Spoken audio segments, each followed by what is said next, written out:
Sweet home Chicago, or better yet, Joliet, Illinois, home of the Blues Brothers. And tonight, it is the round of 8 for the NAISCC Cup Series. Lee Tidwell, Sam Dyer, and Robert Moyer here with you for this race tonight. Race number 15 in the round of 8 takes us to Chicagoland for the M.A Amodeo Trucking 300. Of course, this race brought to you by M.A Amodeo Trucking. Established in the mid-'80s, this family-owned company has a proud heritage of trucking in Berkeley Heights, New Jersey.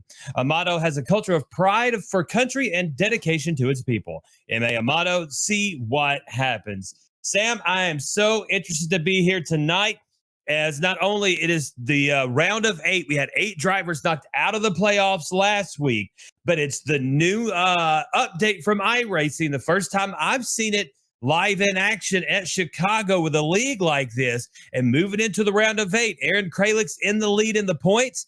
Vincent Sora in second. Dakota Moniz in third. Kyle Rochelle in fourth. Tom Sinchik, we talked about him a little bit pre-race, in fifth. Ryan Bird in sixth. Maurice Gomillion in seventh, tied with Thomas Walter. And that is your round of 8. It's getting excited. It's getting down to the nitty-gritty. It's getting down to the end, and about time to crown a season champion here pretty daggum soon, Sam.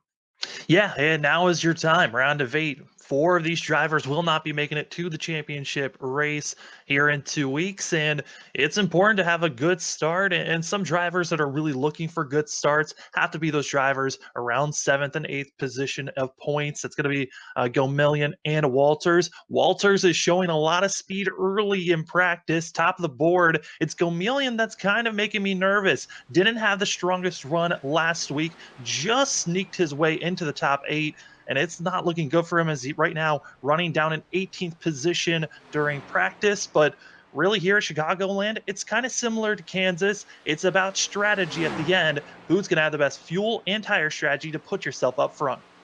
Speaking of Thomas Walters, one of the last drivers to make it into the round of 8. Fully expect to see that 57 Toyota Camry to be up front and contending for a win, fastest in practice so far. He came away with the 3rd last season, Sam, at this track, and showed excellent speed last week at Kansas. So be on the lookout for that No-Star Camry coming up tonight here at Chicagoland. Once again, running a 29.437, a full 10th second faster than Vincent Sora. Yeah, that is just incredible time to see from the 57, and we're going to be, like I said, 8th in points and really needs a strong run. Even if he doesn't win, finishing in the top 5 is a must for the 57 as well here for the 44. Speaking of Vincent Sora, after an up and down last round of the playoffs for the regular season championship, watch for the 15 car. Defending winner of this race could be looking at the car up front and stay up front and make for a less stressful week than for Dega next week. Sora running in 2nd position through practice, as we said, 10th of a second behind Walter. We really could see a strong race tonight between all 8 drivers that are into the round of 8 before we head to Talladega. Yeah, I mean, it's a good chance that we're going to be seeing a lot of drivers having an opportunity here, especially from our top 8 in points. They've been showing a lot of speed. I mean, you got Kyle Rochelle, Tom Sinchak. They're running up front in the top 10 right now during practice. You've also got Ryan Bird, who's looking for a good showing for himself. A lot of excitement here. I mean, based off of last week at Kansas, if you were running in the top 5, you had a chance to win that race. It was about who had the best real chance in strategy, and it was a non-playoff winner that won last week, and that was Jacob Morris that came out with probably the most different strategy, saving his tires for the longest run and pushing it all the way to the end. So maybe a lot of these drivers took notes from last week and figuring out a new strategy here today. Looking at the number 2 of Danny Cochran. Cochran's fastest lap during practice so far, a 29.611.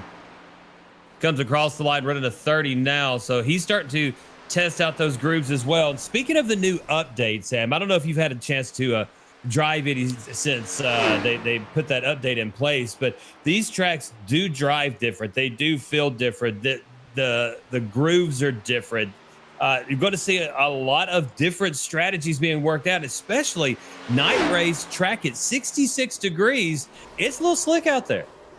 Yeah, I mean, it is cooling off. I mean, there's that sweet zone, right? We like when the track temps around 70 and sometimes 80 degrees. It's when you feel like you've got the most grip. The track's heated up, allows the tires to have grip. Around 66 degrees on track temp, that's cool. It's starting to feel slick and a little icy at times as qualifying has started.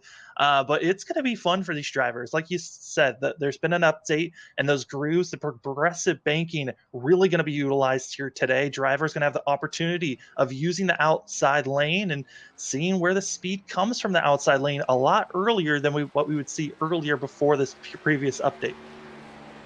So looking at the number 2, now the number 15 of Vincent Sora also out on the track for his first lap. He ran second quickest in practice. So going to be looking for big things from Sora here tonight. But once again, looking at the number 2 of Danny Cochran going into 3 on his warm-up lap. Most of the guys out on the track as of now. So we'll try to keep you up to date on exactly what's going on with the qualifying efforts here this evening. 2 starting his time now, and Vincent Sora, probably the favorite. He's won 3 times this season, and I believe all those wins have been at mile-and-a-half courses. So has been looking like the ace at mile-and-a-half courses, but with this most recent update, could throw a wrench into things, and someone else could be popping up. And we've talked a lot about Walters looking like a favorite, as here comes Cochran about to start his time. Sora going to be top of the board. Moniz going to be taking that one. Moniz, excuse me. And Cochran going to be top of the board. Yeah, Cochran, 30.064. Max Foder then says, nope. Then Thomas Walter says, nope. Sub 30 for Walter. He was quickest in practice, so he's going to be one to watch. Definitely the number 57. Yeah, his first lap was almost 0.3 faster than everyone else.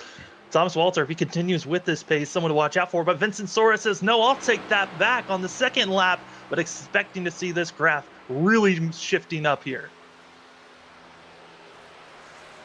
Yeah, as we continue on with qualifying right now, Cochran on the top of the board.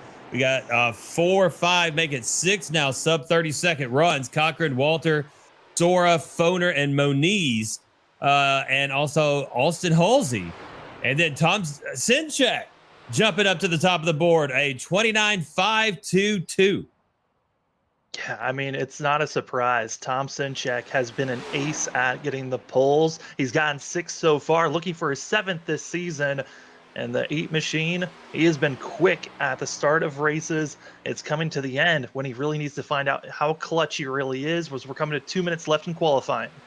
Looking at the 70 of Joshua Pike, his last lap, a 30.406, puts him in 15th position. He exits 4, dips down in that apron. Let's see where he will come across on his second lap. Pike goes from 15th and jumps up to 12th, sub 30-second, 29.943. Yeah, very solid sign, but a surprise atop the board. Zachary Compton, the 81 machine, out of nowhere by 1/1000th of a second. Compton with a 29.521 to Sinchek's 29.522. Wow. I mean, that is the slimmest of margins that you can go for, and Zachary got it done. Wow. That was crazy. Compton, 1/1000th of a second faster than Sinchek. Then you got Cochran, Walter, and Rochelle, followed by Morris, Sora, Foner, Moniz, and Ryan Bird, your top 10 at the moment. Thornock putting down his second lap now, along with Trammell in the number 20. Trammell on screen right now, 15th, but that is a shocker to see. Zachary was not looking that comfortable, it seemed like, last week. And with this type of a performance during qualifying, we'll see if this 81's got a shot for a win, as a 20 machine gets up to 7th. So Compton moves up, Trammell moves up to 7th. Nicholas Compton now out running his laps. We got 30 seconds left in qualifying at the moment. And we've had 19 drivers now make it 20 drivers. Kralik comes in with a 30.469. I missed that.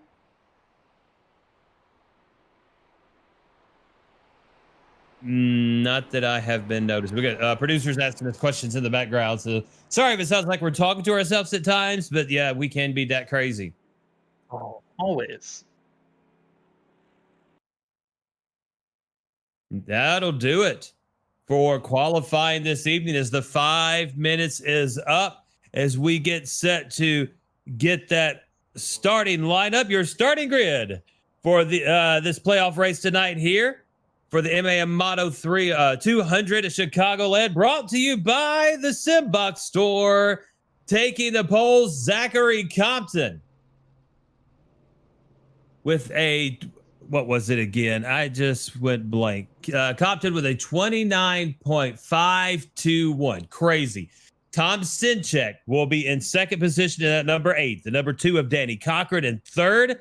Thomas Walter, the number 57, will start in fourth position. In fifth will be Nicholas Compton and that number 80. The Compton brothers got something going on here. Rochelle, that number 1, will start in sixth. Jacob Morris will start in seventh and that number 10. Number 20 of James Trammell will begin in 8th. Vincent Sora will begin in 9th and the number 15. The number 94 of the Professor, Sean Huffstetler, will be in 10th. The 11th position will be Max Foner, the number 51. In the number 5, Dakota Moniz in the 12th position. And 13th, Ryan Bird. 14th, Austin Halsey. 15th, Jesse Thornick. In 16th, Maurice Gomillion. 17th, Joshua Pike. And 18th will be Ryan Ferrero.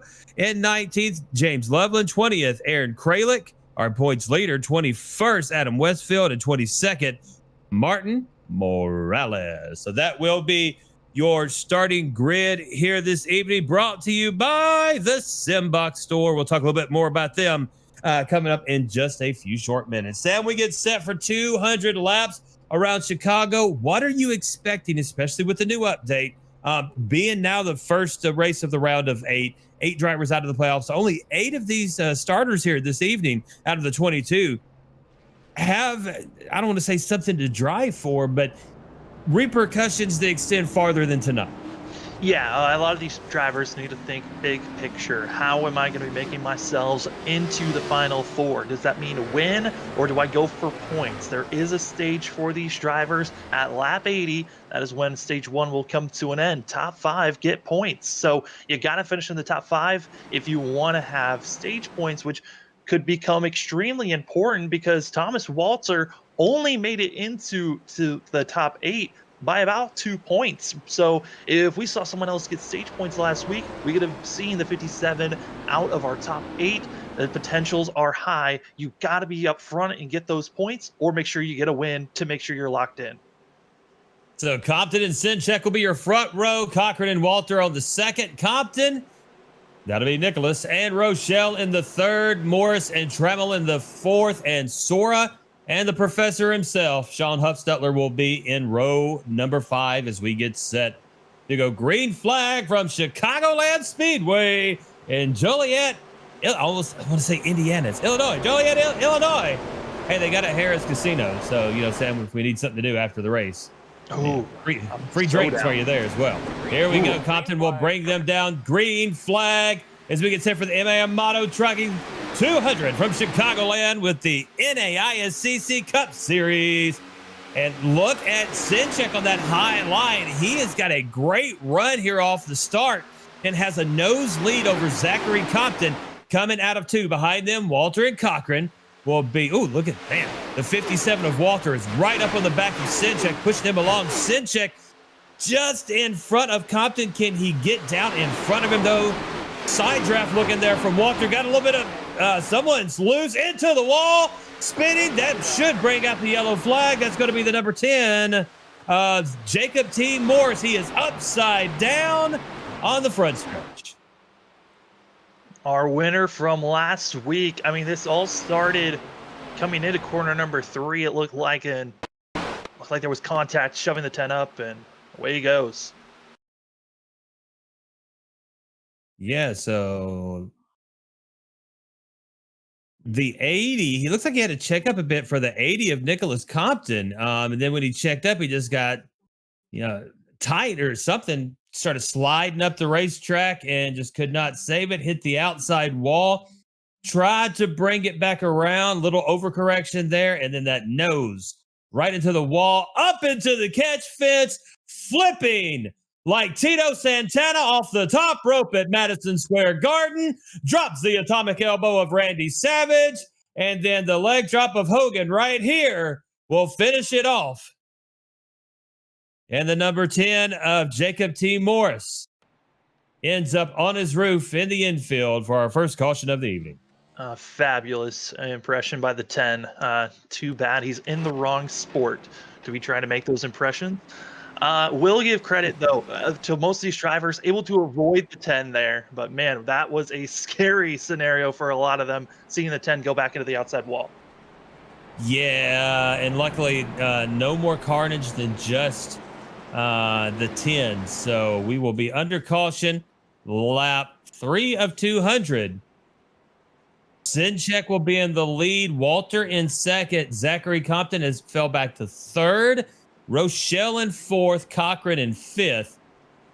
Then it'll be Trammell, Nicholas Compton, the professor moving up to eighth position. Foner in ninth, and Sora in that number 15 up in 10th position. Yeah, and we also saw Sora there. He was one of those drivers kind of sideways, so using up the tires a little bit by drifting through corner number 4, but luckily did not make contact with the wall or anyone else. That is luck for the 15 to still have a machine that's running, unlike Morris. Yeah, we need to get a couple laps under so we could see which line is actually working right now. 66-degree track temperature. No sun out. It's just going to get cooler. It's going to warm up a little bit as the race moves on, but which line is really going to come in? What is going to be the preferred? Are they going to start running that against the wall? Are they going to continue to hug that white line and really see where that shakes out? Because with that new update, it almost seems different every race. It's crazy. And then where your tires are and where that track temperature is, and the super speedway is absolutely awful, but I think the mile and a halves are pretty good right now. Yeah, I mean, everyone is slightly concerned about super speedway racing. It's a different way to race, but here at mile and a halves, I mean, it really is different every single race. And, before the update, it was about staying low for the first about 5-10 laps and then slowly going up a lane every 5 laps or so. But it is going to be extremely different moving forward. So we will be 1 to go. Actually, we are 1 to go. Here comes the pace truck now. I was a lap behind. As we get set, Sinchek will break them to the line. It'll be lap 5 when we cross it. Sinchek gets an early start there. Late start for Walter on the backside, and Rochelle's going to climb right up his booty. As we head down through the tri-oval into 1. Compton now looking to the inside of Walter. Right behind them will be Rochelle. We drive it through 1 and 2. Sinchek starting to pull out a lead. Compton and Walter side by side with Rochelle right behind them. Down the backstretch, then you got Trammell and Cochran going to be battling back behind. Going into 3. Compton and Walter door to door. Behind them is Rochelle, and then door to door, Cochran and Trammell. We bring it through. Rochelle trying to find a spot there. Sticks his nose in the middle. Could we be looking at 3 wide going into 1? No, he's going to fall behind Walter to the high side.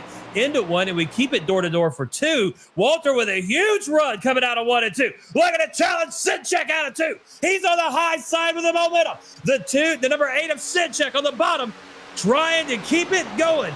Going to hug that white line with Compton right behind him. But Walter looking to take the lead coming out of 4 down the front stretch into the start-finish line. Will have the lead, and Sinchek has fallen back to second. Rochelle's going to follow on the high side. Looking to battle Sinchek now. Sam, we've got him moving and shaking in the front of the field. Yeah, and it's a lot of great movement that we're seeing up front. The tires are starting to warm up, and so it's giving the drivers the opportunity on the high side to be making these passes. It just took them a lap or 2, but they finally have that momentum. Great for Thomas Walter and Sinchek. They've got lap lead. That's bonus points for the playoffs. Rochelle to the inside of Walter now coming across. The start-finish line, you have a nosebleed new leader, the number 1 of Kyle Rochelle. Rochelle will drive it down into 1, trying to slide up. Walter looking for the momentum on that high side. Back behind them will be Sinchek in 3rd. And then you've got Sora racing Compton coming out of 2. That's a race for 4th position door to door. Sora now with a 3/4 car length lead over Compton. But Compton's going to continue to hug that bottom line. And then you've got Sinchek right in front of them, driving it out of 4, starting to settle it down just a bit, but still a lot of moving and shaking going on. Rochelle, Walter, Sinchek, Sora, Compton, your top 5. Right behind them, the number 2, Danny Cochran. He's in 6th position. He's with that front group now, Sam. Yeah, and really right now what we're seeing early on, that second groove, there's a lot of speed if you're able to utilize the draft and hold that speed through the corner to make these passes. Everyone's trying to stay low early, but we know that that second groove, and maybe even the third later on, is going to have all the speed if you want to make the pass. Compton underneath. Sora now trying to fight for 4th position. Sinchek will also drive down underneath that apron. We go down into 1. Compton will remain low with Sora high. Sora, tail shook just a little bit. They're door to door racing it out of 2. Down the backstretch, look at it. That side draft is such a thing now. It will literally suck the life out of your car if someone gets it. Sora on the high side, Compton on the bottom, race for 4th, out of 4, door to door, and Sora will have a half a car length lead across the line. Yeah, that side draft you're talking about, you're trying to get close to someone's quarter panel to slow down the draft so that their momentum lessens, they get a little bit loose, and it gives you the opportunity to make the pass. So now we settle it down. Rochelle is in the lead. Walter coming up quick behind him. Then Sinchek in 3rd. Vincent Sora 4th. Zachary Compton 5th. Then Cochran in 6th. Jesse Thornick in 7th. Ryan Bird 8th. Max Foner 9th. And Nicholas Compton in 10th position. Where did the professor go? Dropped all the way down to 16th place. And just not the way that he wanted this race to go at all, as dropping low and losing positions. That's Nicholas Compton. You know, Nicholas Compton drops way down. Not sure if he had something going on, but lost a ton of positions. As now these guys starting to look like a train going through here, but I'm seeing the interval slowly decreasing, and then seeing who uses that apron, who doesn't. Sinchek every time is dropping down low down the front stretch. Everyone else staying up high. Now looking at the 56 of James Loveland. Loveland will be running in the 17th position of 2 spots from his start. And he has got the professor right on his inside, along with the 20s right up there. That's going to be travel. This is great battling for 15th place. Do you want to give an update on Nicholas Compton? It just looked like he, on the straightaway, decided to go low and just give up all those positions. Maybe there could have been a computer issue on his side of things that cost him and made him feel comfortable to just drop back. Yeah, and drop all the way back is what he has done. The front group is now about 10 cars long. Man, I sounded like I went through puberty there. Rochelle comes out of 4 and will lead it through for lap number 15 of 200. Walter, Sinchek, Sora, Compton remain your top 5. But you've got Danny Cochran. He's got a run here on the back of Compton. Zachary Compton in the number 81. Trying to hold him off now, but the number 2 of Danny Cochran looked to move up and jump into that top 5. Trying out that low line. Racing Compton door to door out of 4. And as we come across, I think he's going to end up having him into 1 and 2 there, Sam. Cochran, if you can get that nose inside that, look, whoa, I take that back. Did you see how much momentum he lost trying to hold it down low going into 1? Yeah, he went a little bit lower, touched the apron on entry, got him loose, and he had to let off the gas, losing a position right there for Cochran.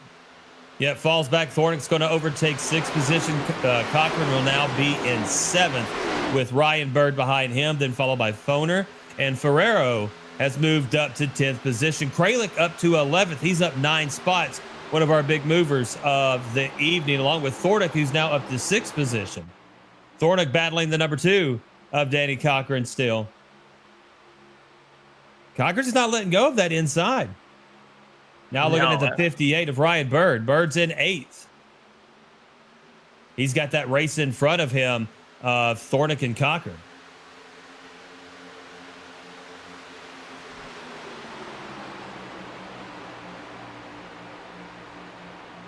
Lap 18 of 200 lead Tidwell, Sam Dyer, and Robert A. Amodeo wants to thank everyone for joining us this wonderful Saturday night, your Saturday night obsession, the NAISCC Cup Series here on Freaky Fast Broadcasting. This is the M.A Amodeo Trucking 300 here from Chicagoland Speedway in Joliet, Illinois. Keep wanting to say Indiana or Louisiana. Joliet sounds like a Louisiana town, don't it? Sounds Cajun. Cajun fries sound great. Looking at the 5, Dakota Moniz. Moniz will be in the 12th position. Best lap so far, 30.086 on lap number 7. Moniz now looking underneath the 57. Or is that 58? Is that Bird? That's Bird. Yep. No, it wasn't Bird. It was Foner. Oh, no, that's 51. Yeah, so Moniz overtakes Foner for 11th position. He's trying to fight up to the top 10. Sinchek has moved into 2nd, and he has passed Walter now. Kyle Rochelle will continue to lead. Sinchek 2nd, Walter 3rd, Sora 4th. Those front 4 have kind of pulled away. Then you've got Thornick, Compton, Cochran, Ferraro, and Kralik in that next group, along with Bird. Moniz is now caught up to that group, along with Max Foner. Looking now at the number 8 of Tom Sinchek. Sinchek is running in that 2nd position. 3/10 of a second behind Kyle Rochelle for the lead. Got Walter 4/10 of a second in his rear view mirror.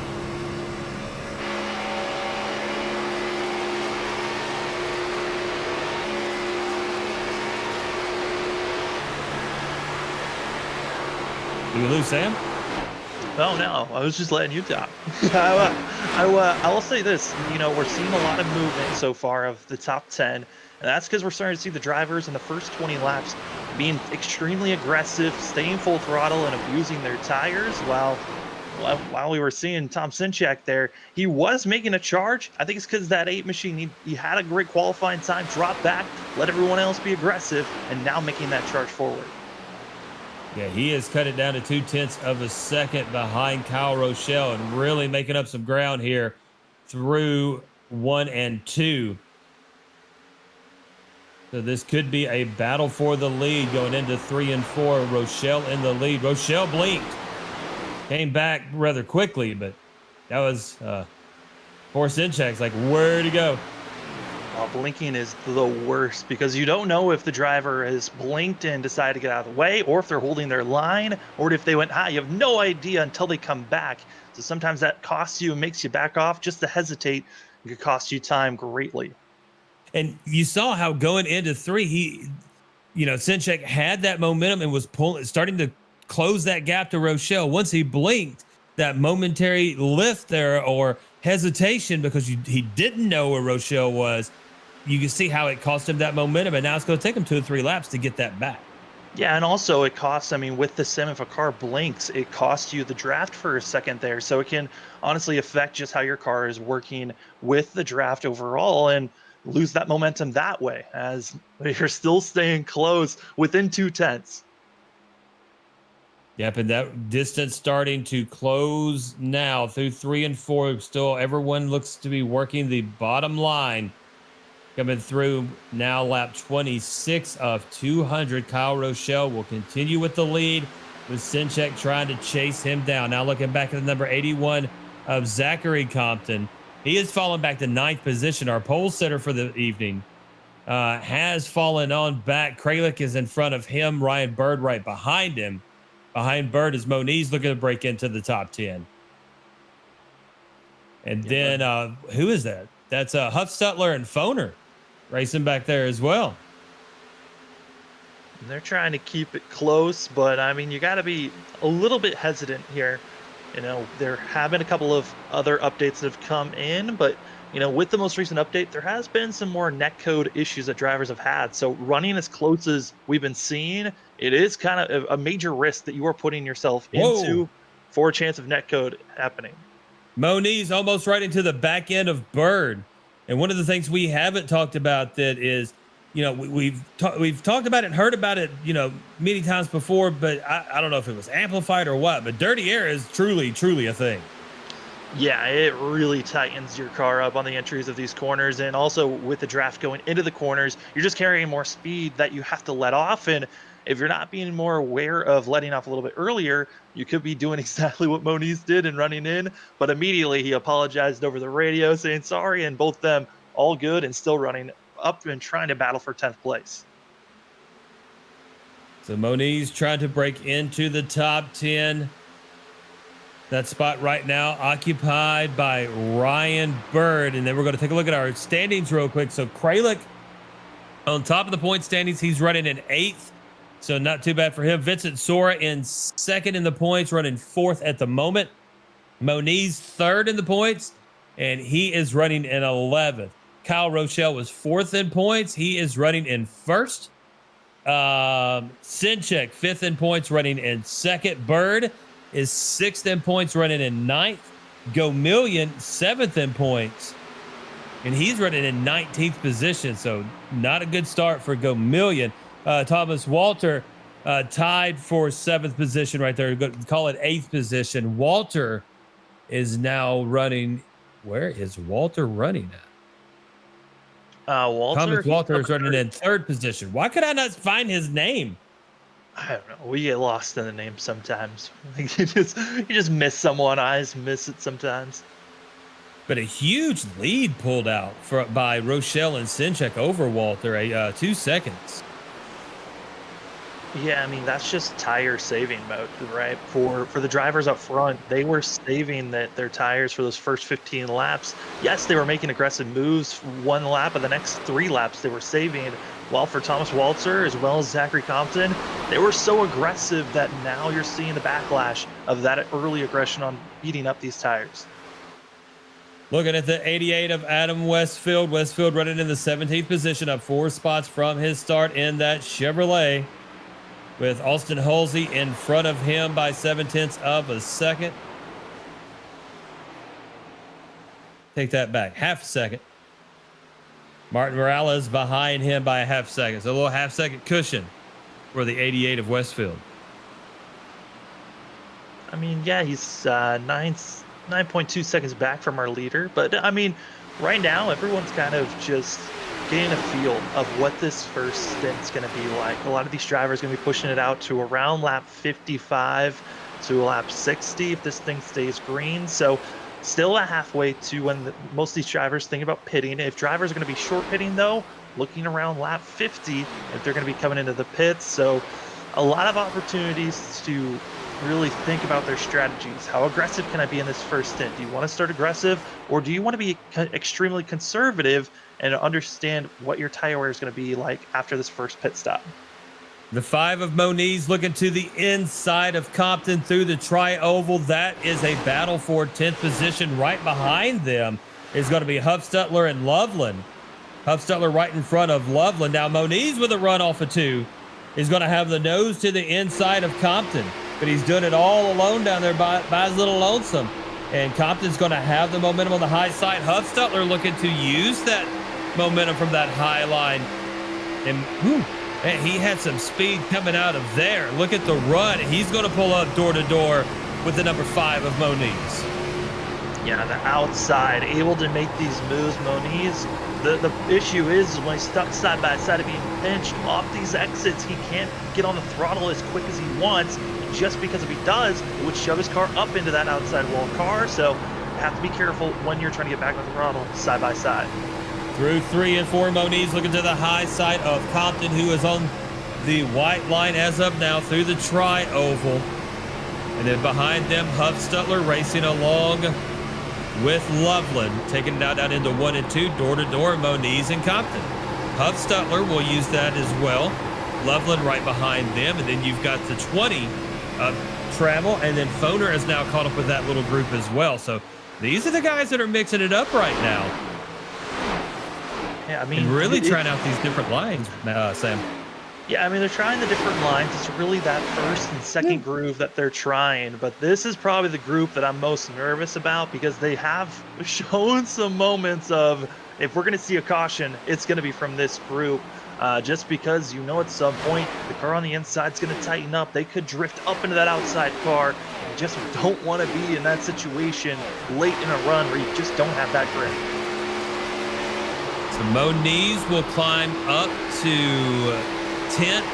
Hubstutler will now take over 11th. Compton has fallen back to 12th. Loveland now looking to the high side of Compton. I think Zachary Compton might have burnt those tires up a little quicker than these other fellas. Yeah. And he stuck to the inside too. And you've got to lift because, like you said, you're going to get tight. You're going to plow.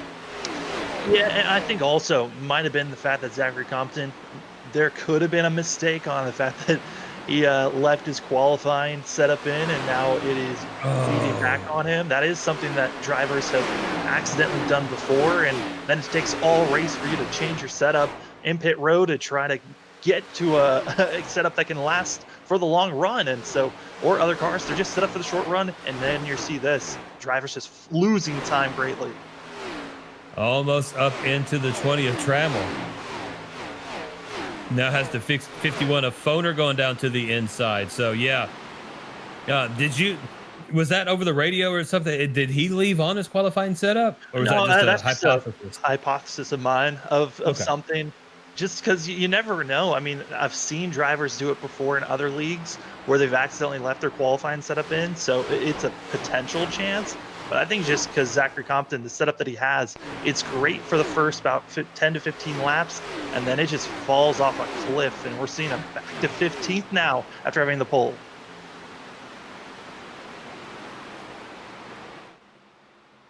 Yeah, so falling all the way back, Zachary Compton, as you said, to 15th position. Looking at the 51 of Foner now.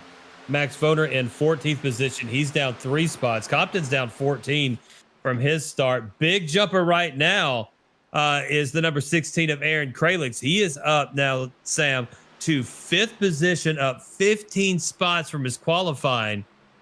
And we have our first person in the fifth, Austin Hulsey, in the pits at number 4. Yeah, Halsey's going for the extreme undercut of these pit stops. So lap 40, this is when you can come in the pits. These drivers have a total of 5 sets of tires to work with. The set they start off with, 4 in pit road. So this is a little bit too early for my liking for the 4, but obviously Austin Halsey feeling like, hey, I've used up too much rubber. I got to get a new set. Looking at the 15 of Vincent Sora. Sora is in the 4th position. Riding behind Thomas Walter, a 0.8 of a second gap, almost a full second. Kralik 2.5 seconds back behind Sora. And Kralik having to contend with Danny Cochran now in the number 2. Yeah, Cochran's coming back. We also have 3 other drivers that have come into the pits. Thordock as well as Westfield, Pike. They've joined into the pits as well as Halsey. So starting to see those pit stop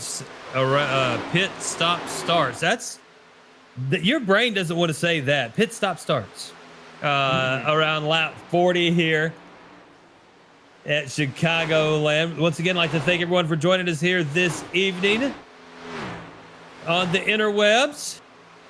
And here on Freaky Fast Broadcasting, don't forget we're here all the time. If you really want to think about it, multiple races, multiple days. If you haven't followed the page, like this video, share this video, help out the league, help us out as well. Help yourself out because it feels good to share, guys. Please do so and follow Freaky Fast Broadcasting for all the great races that we do here. We got another one coming up tomorrow afternoonish. I forgot what time it actually starts. I think around 6:30 Eastern time. We'll be back on the air tomorrow night. Exciting racing that one is. At the Adrenaline guys, they're racing tomorrow. Yep, a little birdie told me, and I've called those races enough now. That you watch those races, but in a different capacity than as a broadcaster or even a spectator, as your brother Matt Dyer. runs in the Adrenaline iRacing series.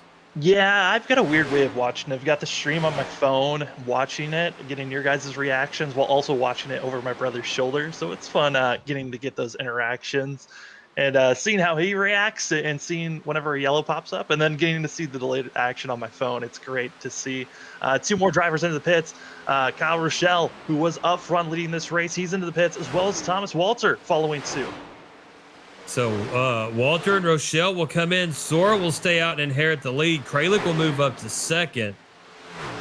Cochran third, Fiaro fourth, and Bird to fifth. Moniz, Loveland, Huffstutler, Trammell, and Foner, your top 10. Zachary Compton is back up to 11th after falling back. Here comes Sora into the pits now. Yeah, Sora's coming in this time, and a last lap, it was Tom Sinchak that also came in, so leaving us with a total of 12 drivers still needing to come into the pits. And, you know, if you've been saving your tires enough and you can somehow push it out to lap 50, you are putting yourself in such a better scenario than a lot of these other drivers who might have to push it out to a 5 stop, or you can make it into a 3.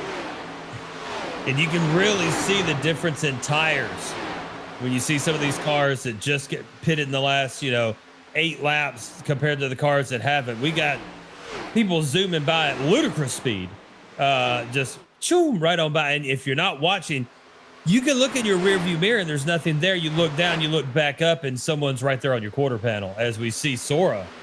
I think that's Sora. No, it's not going to be Sora. Who is going to be the 80 of Nicholas Compton? He's in 21st position, but man, he is just flying through the field right now.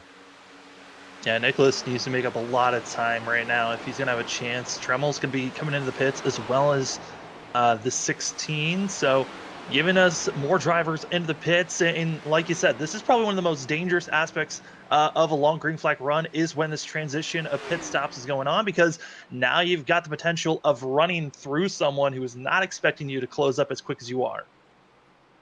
Yeah, more people continue to come in. Danny Cochran will come in and pit, and a lot follow him. So we should see almost everyone in this time. Bird will stay out, though. Foner still out. Gomillion and Zachary Compton are the last 4 that have not come in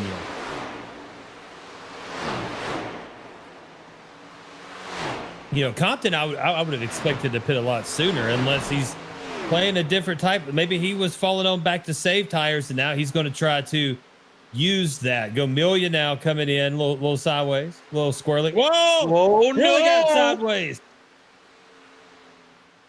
Stops at a 90-degree angle to the pit entrance. Little perpendicular of that inside wall. It's the 44. And that's such a delayed time for him to get going again. That he just, man. Yeah, lost a lot of time there. So Bird will be in the lead. That Foner and Compton are your last ones out.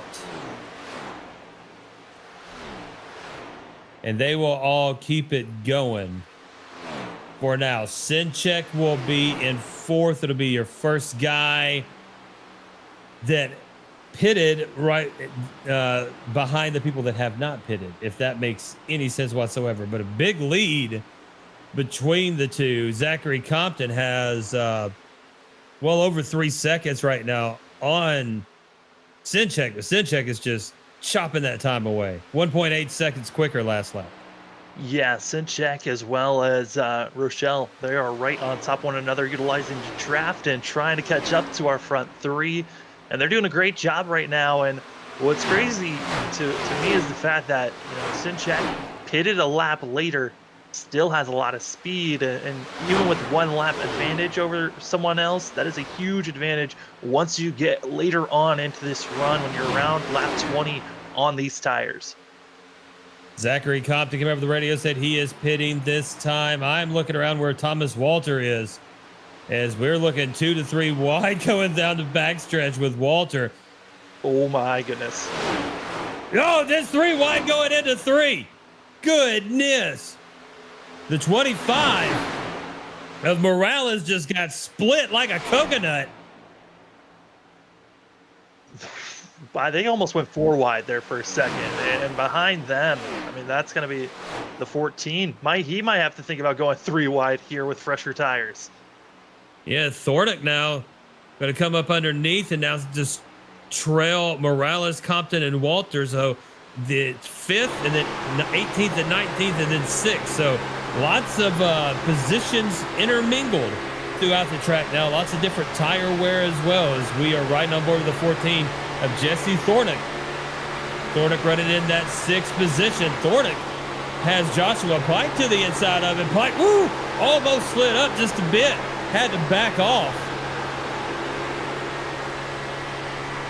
Pike and Thornick on similar tires. There's only a lap difference between those two, and that advantage goes to Pike. And Million going to go underneath now, Joshua Pike.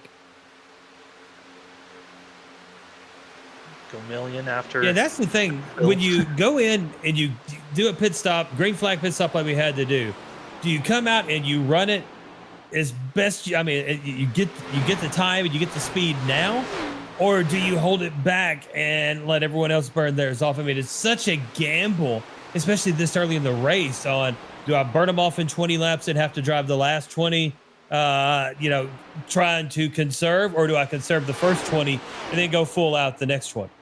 I mean, if you're pitting early, if you're some of these guys like Thornick, as well as Halsey, if you're pitting this early, you know you're going to be using an extra set than what everyone else is planning on doing. So you can push it pretty aggressive if you want early on.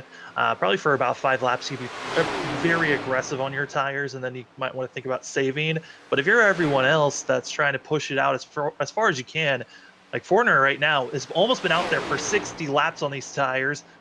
Bird just came in. So with those drivers, they're thinking about saving immediately, trying to make sure that those tires can last as long as they can, so you can take away at least 1 pit stop, and overall maybe about 30 to 40 seconds compared to the rest of the field. Foner he's got a handful right now trying to make it around this track with 60 lap old tires as he slid it through 4. Yeah, I mean, talk about a dirt track slide job. And Foner's going to pit this lap. Yeah, it's 60 laps coming to 61. This is as far as you really can go with these tires. As well for fuel, it is a long stretch, but he was sliding it coming into pit lane. You got to be careful when doing that.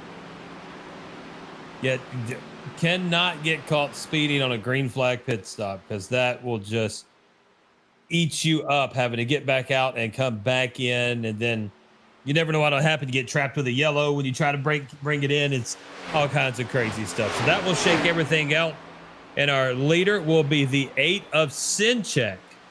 Sinchek in first, Rochelle in second, Thomas Walter third, Vincent Zora in fourth, Jesse Thornick in fifth, then Aaron Kralik in sixth, Danny Cochran seventh, Ryan Ferrero in eighth, the Professor Sean Hufstutler in ninth, and James Loveland will round out your top 10. Big movers, Kralik up 14 spots to sixth, and Thornick up 10 spots to fifth. Yeah, I mean, great runs for those drivers. They did not have the best qualifying run that they wanted, but have shown here during race pace and strategy-wise, they certainly have the pace to put themselves up in the top 10. And, you know, if you're trying to just have a good run for yourself, this is the best way to do it. Is just think about your tires, getting up in the top 10, and then you can start strategizing on how different you want to be. Looking at the 94 of Hufstutler. Hufstutler trying to chase down, my camera switched, Ferrero. That's a battle for eighth. About a half-second differential between those two. Now looking at the 14 of Thornick. Thornick will be in the fifth position. Man, he's got some speed on the back of Nicholas Compton there. Compton 3-lap fresher tires, but Thornick with a much faster vehicle at the moment. Now the 12 of Ryan Ferrero. Ferrero will be riding along in the eighth position. The Professor behind him and looking ahead at Danny Cochran. Yeah, and these drivers right now, all on very similar tires, so they're going to be trying to stay pretty close to one another. The driver that I'm expecting to see just drop on the field, that's got to be the 14, Jesse Thordick. Really had that great run, but pitted so much earlier than everyone else. Those tires no longer have an advantage. They are now the disadvantage, and now will continue to drop. And Lee, we're now in that stage where drivers are starting to space out from one another. Yes, there's little mini battles here or there, but it's looking very similar to last week where we had that long green flag run, and it was all about strategy once we got later on. It's a little bit too early to stress on who's got the best strategy, but certainly it's going to be a fun race to watch moving forward, but it's going to be a long one as we're inching closer and closer to the end of stage 1. Again, that is going to be at lap 80. We're almost there. And looking at the leader, Tom Sinchek has a 1 second lead over Kyle Rochelle. In between those two will be the 51 of Max Foner as the Nashville Predators lose yet again tonight. Foner will be in 17th position. Yeah, I think Foner, for working out this strategy, had to be thinking long term. How can I take the strategy of trying to stretch my tires out and have the best chance later on? Would this strategy of stretching it out to lap 60 even work? And I think it's a big sign that it didn't. Yes, he's in 17th, and yes, he's trying to make a lot more ground, but it's too much ground to try to catch up to these drivers in front of him. To now jump back to Cochran, Danny Cochran at number 7. I mean, excellent analysis there, Sam. And that's why you're in the booth with me, because I can talk about what's happening, but when it comes to the whys, that's your specialty. And I appreciate you being up here and outstanding work week in and week out, sir. Yeah, I mean, it's for me. I have fun looking at the strategies these guys can try to throw out. I come from baseball and math and just thinking about all the different ways that you can hit a baseball and do different things. So, yeah, I enjoy this watching and trying to calculate the math for stuff. Yeah, see, I can't even do strategy when I'm driving. I'm just like, oh, everybody else is pitting. Okay, I guess I need to pit now. Yeah. My mind's always thinking, when do I actually want to push my tires, or do I have enough time to wait this out and really can I save my tires? Is losing me time or gaining me time? And for me, that's fun. But for others, it's all about how much can I just whip it around these corners. Looking at the 12 of Ryan Ferrero. Ferrero running in the 8th position from Virginia Beach. Driving that Ford. Does car say time sucks? I agree, sir. Like, what type of time though sucks? Are we talking about waiting time? Time going linear too fast? Linear Okay. time. I got you. Let's get deep with it. Get really start thinking about it. We'll get some some 40-year-old Jack Daniels deep conversation about time if you want to. Grab some bourbon, something for you. Yep. The 56 of James Loveland. Loveland running in that 9th position, up 10 spots from his start. A nice little run right now for James Loveland, a top 10. Fastest lap of 29.801. That was on lap 53 right after his pit stop.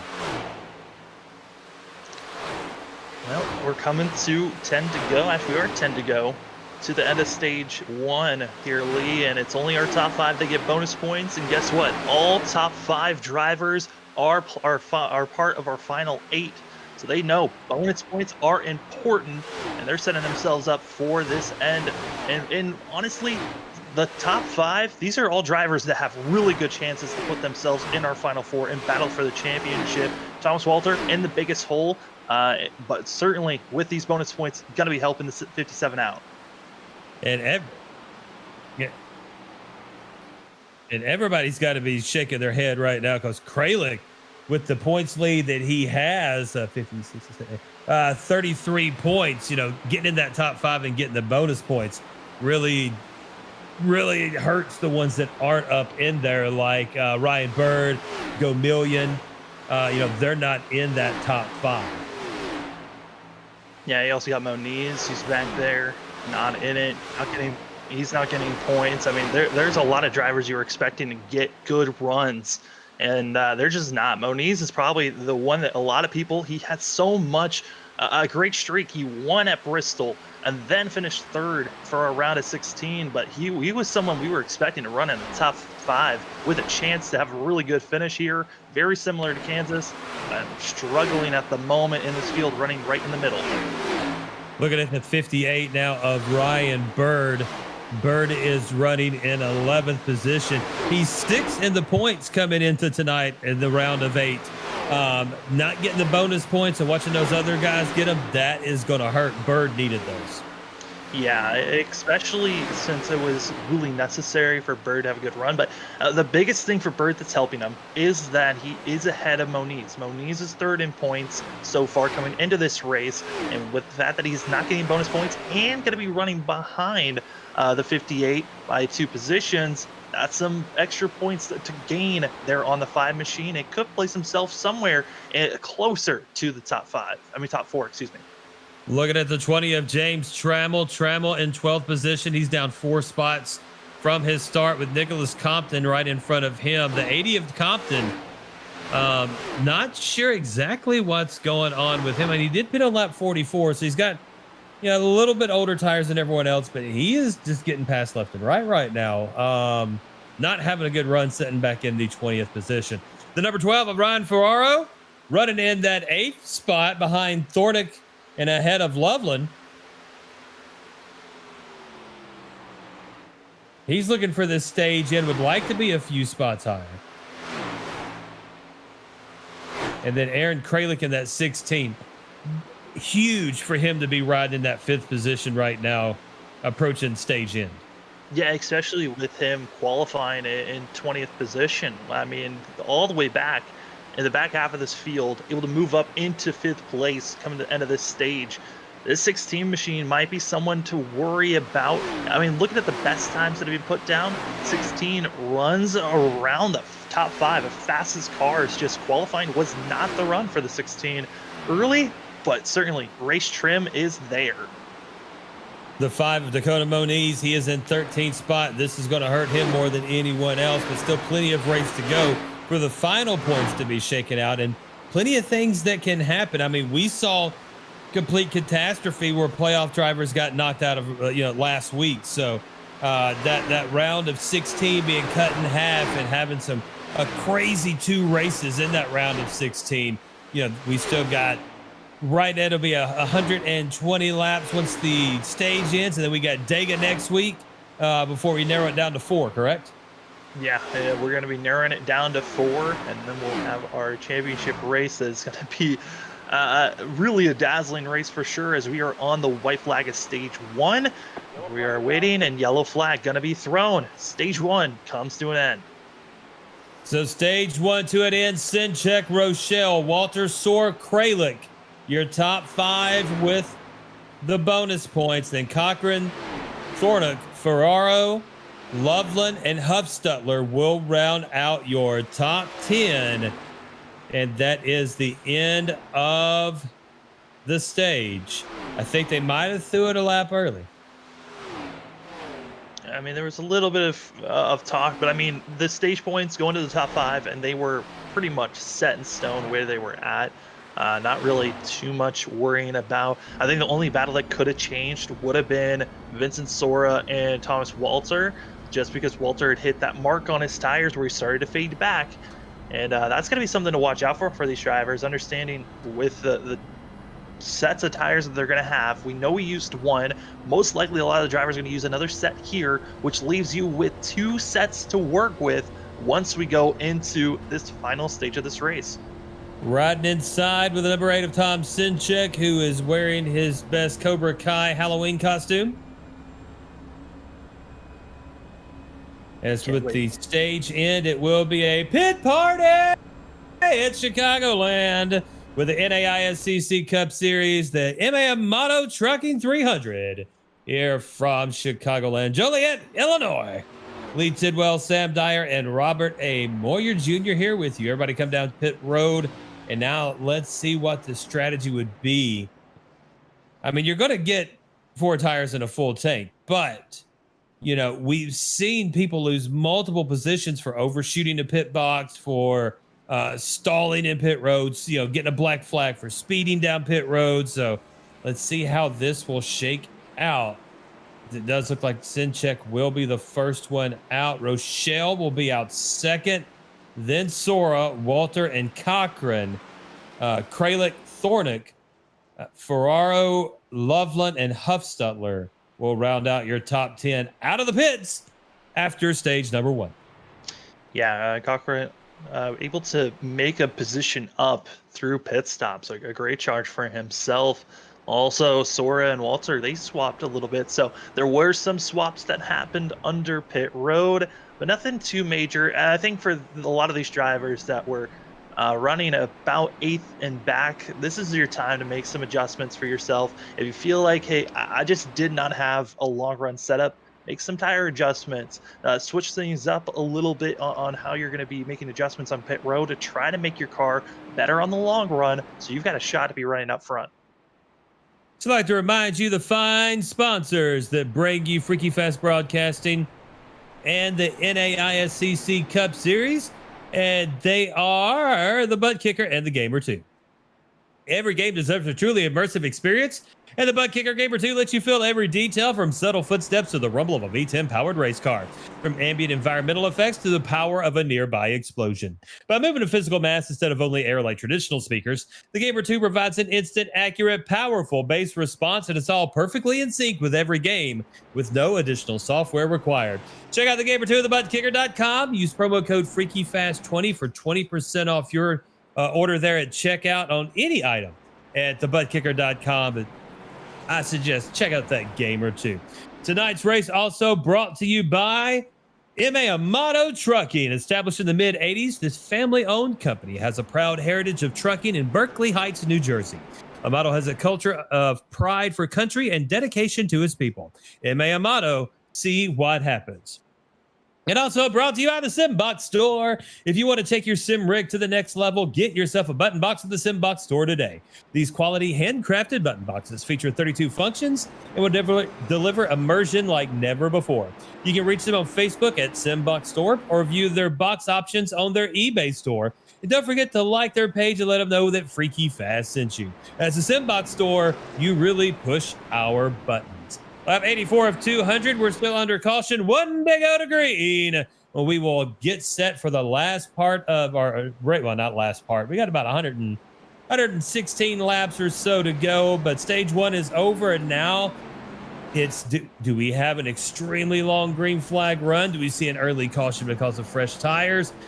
These stage races, it really does throw a different element into the strategy and also into what happens mid-race, because we had a long green flag run, lots of people spread out. Now we put fresh tires on everybody, bunch them all back up together and say, let's run it again.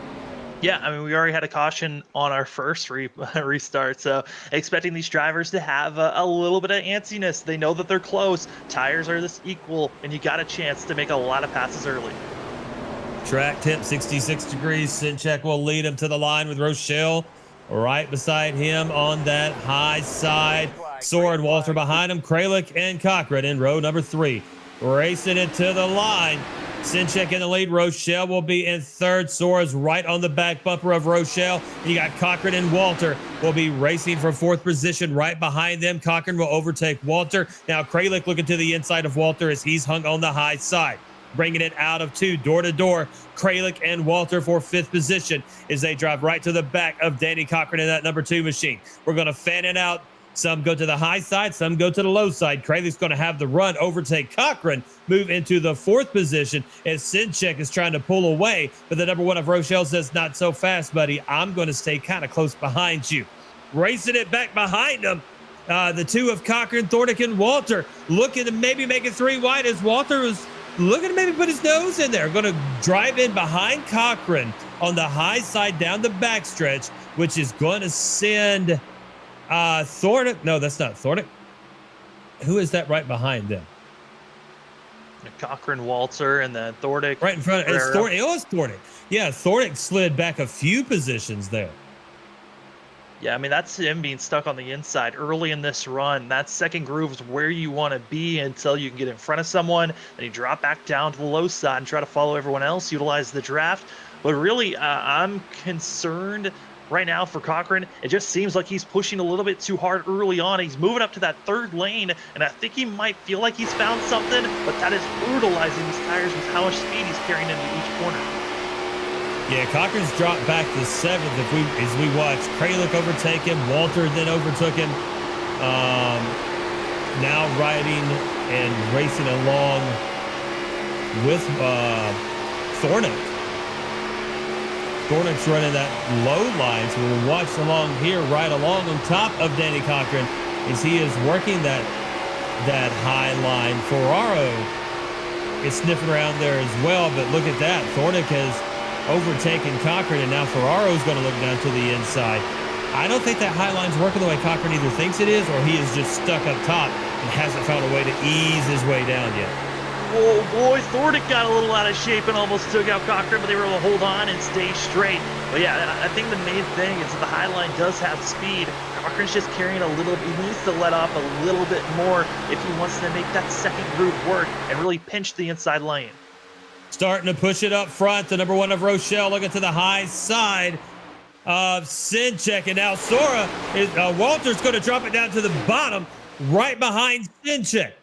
Sinchek and Walter on the bottom side. Rochelle will be high side. Rochelle's got the momentum on Sinchek here going down the backstretch. Going to lead it down into 3. Can he make that high line work with Walter right behind them? Then you've got Kralik and Sora.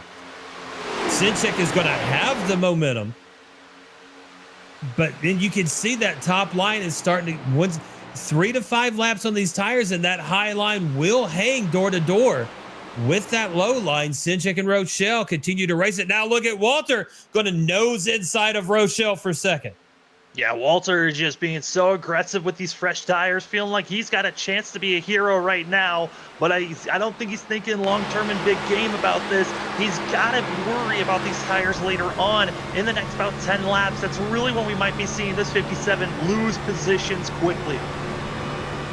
Rochelle has dropped back to 3rd, and now Kralik is trying to sniff around behind him. Then you've got Sora, and then Thornick and Cochran are still door to door for 6th position. They have been door to door pretty much the last 4 or 5 laps. Yeah, and if anything, might be hurting a lot more the Cochran on the outside, just not able to get any type of movement. And due to the fact that he has to get on the throttle so much earlier than everyone else, it's just hurting those tires so much more. And Ferraro's just waiting and has a chance to pass both of these drivers really in the next 2 laps. Ferraro's going to throw it up underneath Cochran now, going into 1 and 2. That is going to be a battle for 7th position.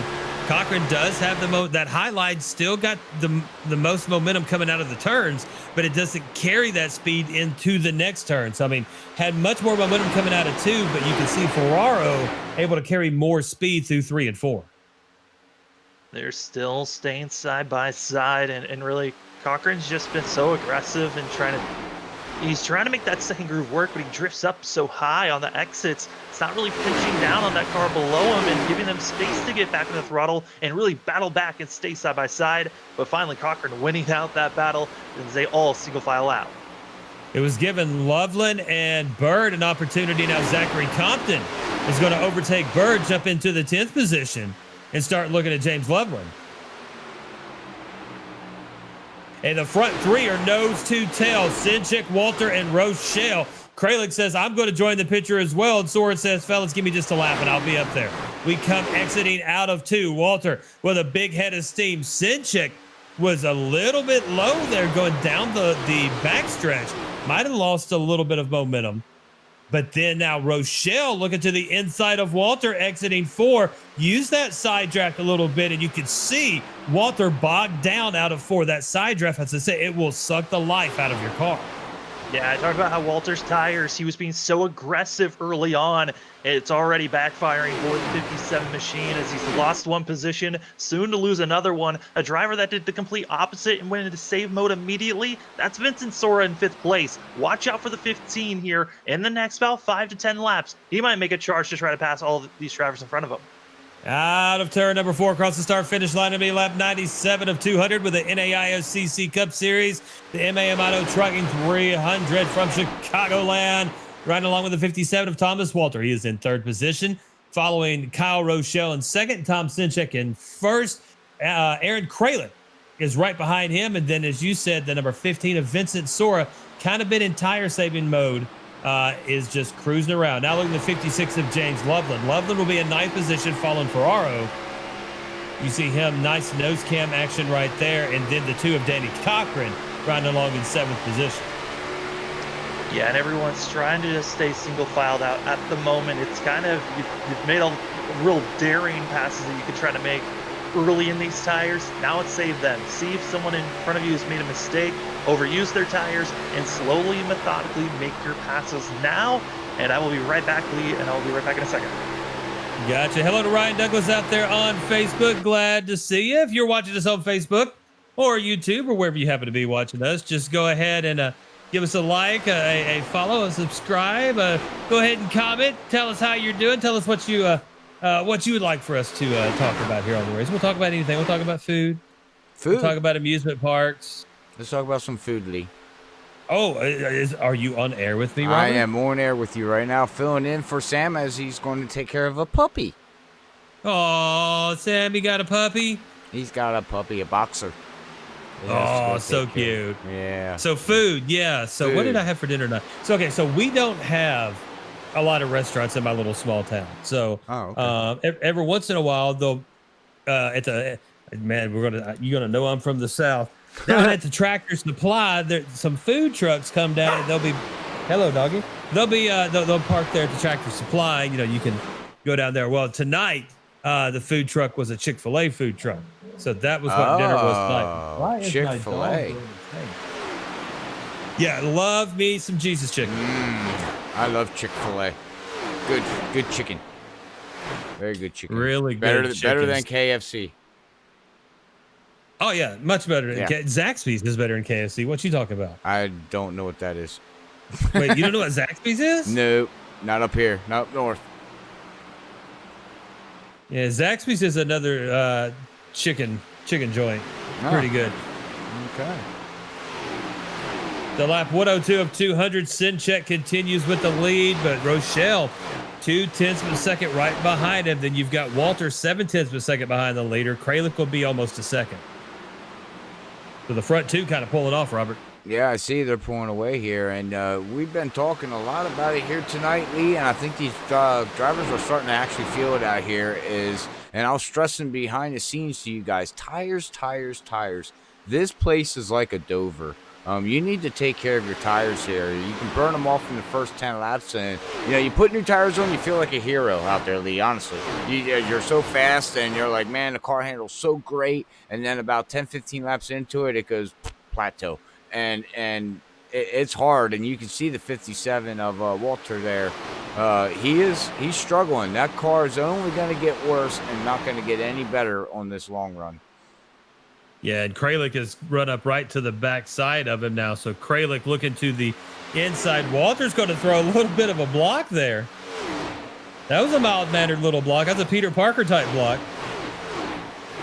Well, that's it. Running here, I know when I used to run here at Chicagoland, it is a very, very fun track. Didn't do too much of the new updates or anything like that, so I don't know what the dirty air actually feels like. I know when it first came into iRacing, I knew a little bit about it, but I haven't been on it to really experience the dirty air that everybody and you guys talk about. But I do know that dirty air here is a key, and these guys gotta back up your corners and let the car drift through the center before you start coming out of 1 and 2, because you get back on the gas too fast here, Lee, you're gonna say hello and kiss the wall, like you like to say, because that car is just gonna push and it's not gonna stop. So the more wheel input you put to the left, the more you're burning off these tires. So check us out. We've been watching Kralick trying to chase down Walter lap after lap after lap. He's now up to the inside of him going into one. That's the battle for third. Sora has been a half second behind these two, just watching them and biding his time, saving those tires as you and Sam like to talk about all the time. Kralik has moved up into third position with Walter now in fourth, and Sora's still just back there taking his time and waiting for his time to attack. The leaders are only about a second and a half ahead of Kralik. So it's not like they have taken off and left him. If Sora takes his time, works himself up, conserves those tires, as you said, good long run for him. It's really going to benefit. And look at him really start catching up with Walter as Walter started plowing like a dump truck coming out of two. Yep, exactly what I just said. You know, buy your time, and you can see now he's going to look down on the inside going into 3 and 1 here. He's going to try to make that pass coming out of 4. And I don't think he's going to be able to do it right now, Lee. And nope, everybody goes down to the apron and then comes up out of turn to go into turn number 1 here. So, yeah, it's a little, you just got to be patient. As you can see, he has fallen behind here in 1 and 2. So it looks like his car's not handling too well in 1 and 2. Well, maybe not. He's getting a good draft coming out of 2, going down that backstretch there, Lee. So I think what he's doing is I think he's backing up 1 and 2 to get the run going down the backstretch, and the car's handling pretty decent going into 3 and 4. But again, here it's so hard to pass on the high side or low side. You get beside somebody, and you got these new physics that iRacing has given us of the side draft. You can pull cars behind, you can slow cars down. We've seen it at a super speedway, which is really where it's key at right now. But yeah, it's a factor, man. Well, and, you know, Sora pushed a little bit on Walter there. It made Walter speed up even more. Kralik is looking back there going, well, I'm going to make sure that they don't catch me. So Sora then backs up and is going to start running a little slower lap time, saving those tires a little bit more again, and then start working those runs. He's letting Walter and Kralik burn those tires up, and then Sinchek and Rochelle is starting to check out. Yeah, they're checking out, but we come back here to Ryan in that 12, and I'm telling you what, he just had a hairy minute going through 1 and 2 there, Lee. He was sideways. That thing was swaying back and forth like you like to say, the Tina Turner style, man. He was hanging on for dear life, and now you can see Compton. He's going to come right up behind him and try to go down into 1, and he's going to look on the inside, and I don't think he's going to be able to make the pass, because what happens, too, here is down on the low line, it's the shortest way around the track, like everybody likes to say, but the problem is that you can pinch somebody coming out of the turns, which, again, like I said before, you start making them do a little bit more wheel input to the right, it's only burning up the tires on exit on the low line. So you don't want to try to pass somebody exiting. You want to try to pass somebody entering the turn here at Chicago. Yeah, you want your nose inside entering and try to have them pass by the time you hit the apex, because you've got to be able to drift it up. If you can't drift it up, you lose so much momentum. You have to lift so much so you don't plow up and then take out whoever's next to you or go up into that wall. Very, very correct. Very correct. And it's a struggle. You do this every lap, lap in and lap out, lap in. And the only problem is that the tires only get worse and the driving only gets worse. And you got to change your lines, and you got to try to figure, okay, maybe I can diamond this corner, you know, go up a little bit higher and diamond it down to the white line, and then try to let it drift back up out to the wall without hitting it, which can give you speed. But some drivers can't do that. You know, I'm not the one that I could never figure out how to diamond a corner. I just never figured it out. I do it by accident sometimes. And it probably I'm like, works. oh, that's how you do it. But then I can't do it again. Right. You do it one lap and go, hey, man, that was a fast lap. How did I do that? And then you're like, oh, crap. I don't remember how I did that. Exactly. Yep. I don't. You're too much like me, man, when it comes to racing. You just got to find that point, guys, where you just, Puppy's, the spot Puppy's where okay. you push, though. Yeah. Puppy was in the kennel. I had to take him out. Now There I'm you back. go. There you go. All right. Well, Sam is back. I am going to hand it off to Lee Tidwell and Sam, as they're going to call the rest of the action here on lap 115 of 200 with NAISCC Cup Series here on a Saturday night at Freaky Fast Broadcast. Sam, door to door is going to be Ferraro and Compton, and that is a battle for 9th position. And they've been a little squirrely there for Compton. You're starting to see most of these guys pitted right there at the stage. So lap 81, now we're on lap 115. They're starting to that tail end as they're exiting 2 and exiting 4. if it's not perfect, if you put too much of that wheel input in, as Robert was talking about, or if you get on that gas too much, that back end wants to slide on that. Yeah, and the older the tires get, the worse it's going to get, especially now, because a lot of drivers are getting closer to, when they might think about pitting. Oh no! As in contact, Ferraro and more getting involved. Wreck on the backstretch. Caution comes out. Compton in the grass. And we will have to see exactly what happened there, but we were just talking about that battle. Looks like he might have pitched Ferraro up into the wall coming out of 2 as we get ready for the Freaky Fast Carnage replay. Yeah. I think he got tight. I think he just got tight. Well, tight, and then also, these straightaways, there's a slight bend to it. So it's not like the backstretch is completely straight. So these drivers have to be careful of the wall and the way that it could sneak out onto you at some points. So looking back at the Freaky Fast Carnage replay right there. Yeah, just Compton up just a little bit too much. Got up into Ferraro. Pushed him into the wall. Then Compton comes down and, gets T-boned. That's by Morris. The 10. Yeah, Jacob T. Morris. Morris was involved in that first incident too. So tough night for Jacob Morris.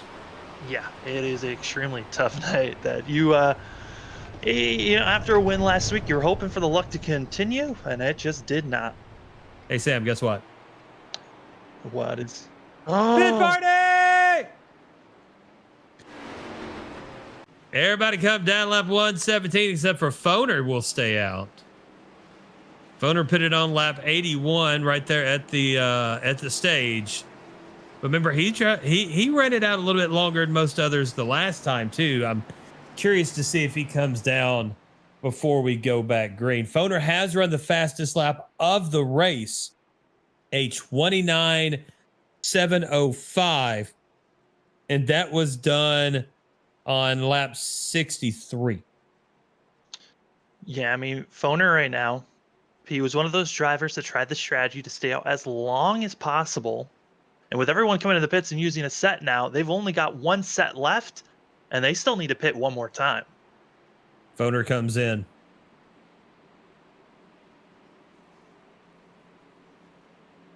So what would the purpose be if you were on the lead lap of not coming in with the lead lap cars, but coming in with the lap cars, another lap past? Is it just to have one extra lap of fresher tires, even though you're under caution? So I don't think that does anything. It gives you a slight advantage in that fashion, but I think really right now, Foner's thinking, hey, I'm going to put myself in the back so I don't have to worry about letting off and saving my tires for this super long run I'm planning on doing. And I don't have to worry about checking up and worrying about other drivers around me. And so it's probably what he's thinking right now. 82 laps to go to be around 80 when we take the green flag right now. Sinchek, Rochelle, Kralik, Walter, and Sora, your top 5. Loveland, Cochran, Thornick, Bird, and Adam Westfield moves up to the top 10. Westfield up 11 spots. James Loveland in 6th position. He is up 13 spots. And then Aaron Kralik in that number 16 up 17 spots to 3rd position.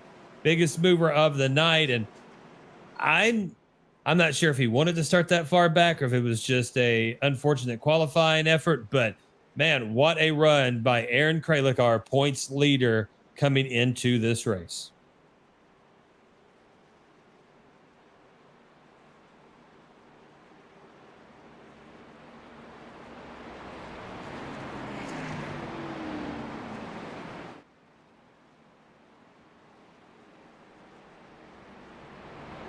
All right, ladies and gentlemen. Oh, go ahead, Lee. I was just going to jump in and let everybody know you're going to take a quick break and get a drink. So if you hear a little bit of quietness, the guys got to refresh their mouth for everybody. That sounded so weird. So non-PG-13. Refreshing. Just get a drink. Drink your Mountain Dew. I'm almost out of this first one. It's about time to open up second First one? Normally you're on number 3 by now there, sir. Yeah, we had a lot to talk about though, so there wasn't a lot of time to take drinks. Well, take a I drink. like commentating with Sam because there doesn't seem one of the things that irritate. Okay, this is not a knock at any other broadcasting directly, Oh, here but we maybe go. indirectly. All If the right. shoe fits, then other Wear it. broadcasters just wear it. But one of the things that irritates me is long, awkward pauses when you just got cars driving around and nobody's saying anything. When me and Sam or me and Zach or me and you, Robert, are on, there's always something being talked about, something being spoke about. And that's one reason why I think we are one of the premier broadcasters in sim racing. Green flag, Sinchek will bring him to the line. Rochelle to the high side. And you got Walter and Kralik side by side behind them, with Sora in 5th position. Kralik and Walter will be the two racing it through too there, Sam. Yeah, Walter's the driver to watch out for. He was extremely aggressive on that last restart. Will he be aggressive here as well? Looks like he's holding himself clean, but he's going to stay on that outside and try to make this pass. I think Sora might have side drafted him there and sucked a little of that momentum out because it didn't have quite the run. But man, he shot out of 4 like a cannon. And then look at Loveland with a nice run. Loveland right to the back end. Man, James Loveland, someone we really had a bad luck last week, now making a resurgence here at Chicagoland. Yeah, he's got Cochran on the inside. Loveland will have Thornick right behind him. He's working that high groove we come through for. The front 5 will keep it pretty even, drop down through the apron, but you see that movement from Cochran, Thornick, Loveland. Ryan Bird's trying to catch up with him. Ferraro's in 9th position after that incident. James Bird in 10th. James Bird. Ryan Bird. James Bird's his brother. Boy, everyone's being strung out. I think everyone is understanding this is it. You've got one more stop. You can't do any funny business. You've got one set left. Save these tires and make sure you've got a good run coming to the end of this pit stop. Most likely, driver's going to be looking for that pit stop, breaking this stint in half. So around lap 161 should be the time where a lot of these drivers coming in the pits. Up front, Robert, and we got Rochelle going to the inside of Sinchek, going into 3 and 4. Rochelle got a great run off of 2, ran it down the backstretch, and now they are door to door, racing it to the line. Rochelle and Sinchek. Sinchek will be on the high side. Rochelle underneath, with Kralik going to drive it through right behind them and get a good dive down into 1 and 2. In that 3rd position, Sinchek has the momentum coming out of 2, and Rochelle will slide up right behind him, try to pick up that draft just a bit. But now, this is the first time we've really seen, even on a restart, Sinchek starting to really get battled here. Yeah, I mean, Rochelle's certainly trying, but Sinchek able to hold off. The question is, what will Aaron Kralik have? This 16 machine right on the back bumper and has some speed to watch out for. And Kralik's going to bring it out of 2 and kind of watch the front 2 and see, what am I going to do here? Walter in 4th position, followed by Vincent. Sora. Cochran back up to 6th. Then Thornick and Loveland behind them. Bird and Ferraro will round out your top 10. Moniz, up to 11th position. So he's fought his way back up. Yeah, Moniz has had a couple of bumps and bruises with some other cars around him earlier in the race. So this 5 machine stuck in the middle of this field, really needing to have a resurgence for himself, and moving into the top 10 would be so good for the 5. Came in today 3rd in the points, but it was so close. It's only a 3-point difference from who's going to be inside of the top 4 for the championship run and who's going to be outside of it. And Moniz in 11th position, following Ferraro, but right behind Moniz, Max Foner. Foner now, I said behind him, make it underneath him. The 51 of Foner, man, he just, that top line has got that groove coming into where that momentum is really strong off of 2 and off of 4. Yeah, Foner's been making a great charge for himself. Remember, he pitted with the lap car, so he was all the way in the back of the field trying to make this charge. He's already passed 5 drivers, and now going to be trying to make a stamp into the top 10. So looking at the 14 of Jesse Thornick. Thornick will be in 9th position. He's back there in a little hornet's nest, along with the 58 of Bird. Loveland's back there. Here comes Ferraro.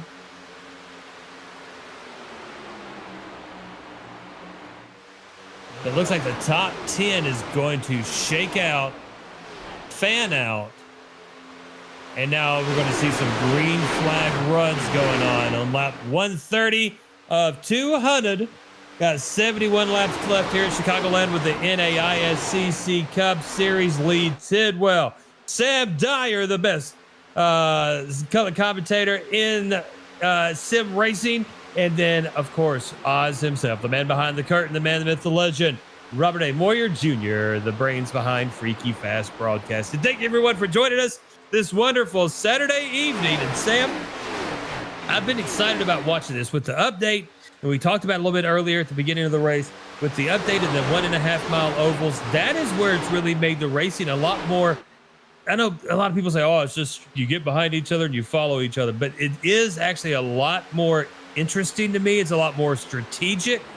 I think the super speedway racing is the one that we have a lot more issues with, but these 1.5 miles, they're very fun to watch. They're very fun to drive. Yeah, I mean, watching it, everyone's staying as close as they could possibly be. I mean, it's a total difference from what we saw last week compared, just because of last week, everyone got so spread out. We were green for most of that race, and there really weren't battles for us to watch for. It was who had the best fuel strategy to win it. This time around, you got to be quick as well as have the best strategy to get the win, as everyone's still within a second of one another in our top 6. Yeah, and you know, honestly, this is more realistic. Even the super speedway racing, yeah, you can't get that uber super suck me up draft coming down the backstretch as you used to be able to. But from everything that I've seen from professional sim racers that drove race cars or professional racers, that it actually is more realistic the way it is now. Yeah, and it's going to be interesting next week, especially on how the drivers are going to be reacting to that. They're going to have another week to try to prepare on the difference of the draft model. So giving them a chance, but certainly still a wild card going to Talladega for the seeing who's going to be in the Final Four. Looking at number 2 of Danny Cochran. Cochran's running in that 6th position, with Ryan Bird in 7th, trying to run him down. 0.3 separate those two. Vincent Sora in 5th is 0.2 of a second ahead of Cochran. So the front 10 nose to tail.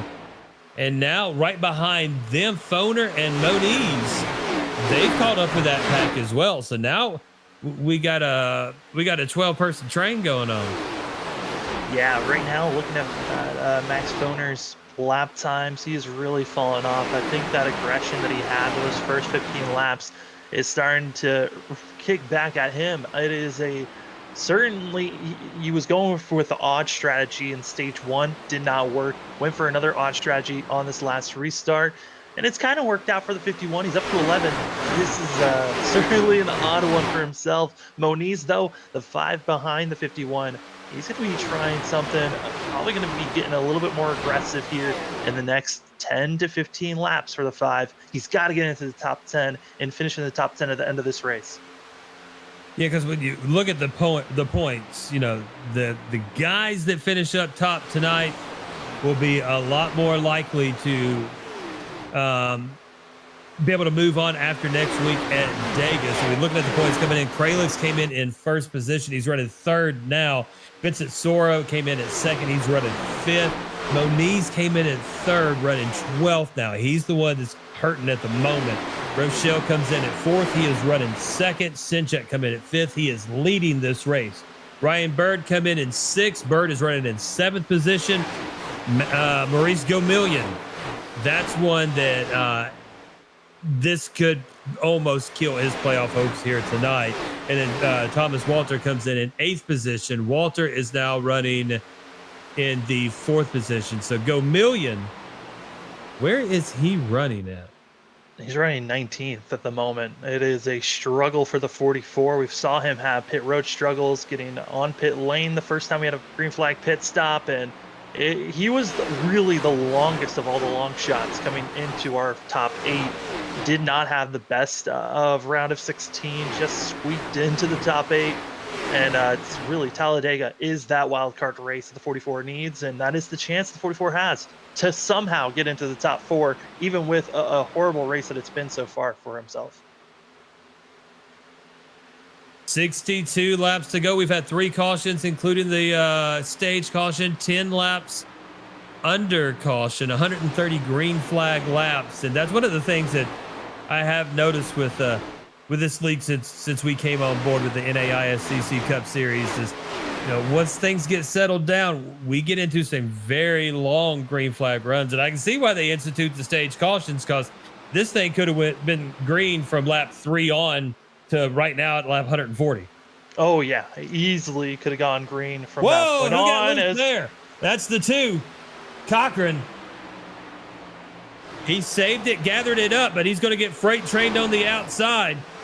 Bird goes by. Here comes Loveland. Thordick coming up now to the backside of him, but the 2 of Cochran out of 4 got a little loose. Yeah, it looks like those tires are starting to get a little bit too warm for the 2 machine. Last lap, entering corner number 3, he's got a little bit loose, and he was almost drifting all the way through corner 3 and 4, and then finally lost it on 4. As you see, now dropping back, and this is going to be a struggle for the 2. Yeah, he's fell on back to 8th position. Now looking at the 12 of Ferraro, he is in 10th. Ferraro looking to chase down Thordick, and then you got Cochran right in front of them. So depending on how much Cochran ate those tires and how much he was slipping and sliding there, we could see Ferraro climb up even farther. Thordick in the 9th position. Still 0.2 of a second behind Cochran, so I think Cochran back on pace now after that slight mishap. There's going to be Sinchek, Rochelle, Kralik, Walter Sora. Our top 5 has not changed. Then Ryan Bird, James Loveland, Danny Cochran, Jesse Thordick, and Ryan Ferraro will round out your top 10. Dakota Moniz still that number 11 spot on the outside looking in the top 10. Really needs a good run here, but I think, even with Go Million having a not so stellar performance, we still got the race next week. So a subpar performance tonight doesn't necessarily count you out, especially when you can consider what can happen at Talladega. Yeah, I mean, it might put him in a must-win scenario going into next week, but it is not over at all for the 44. Gamelian certainly still has a shot to put himself into the top 4. It's just going to be a lot of work, and especially with the new draft model, it's going to be a lot of cooperation with the other drivers around him.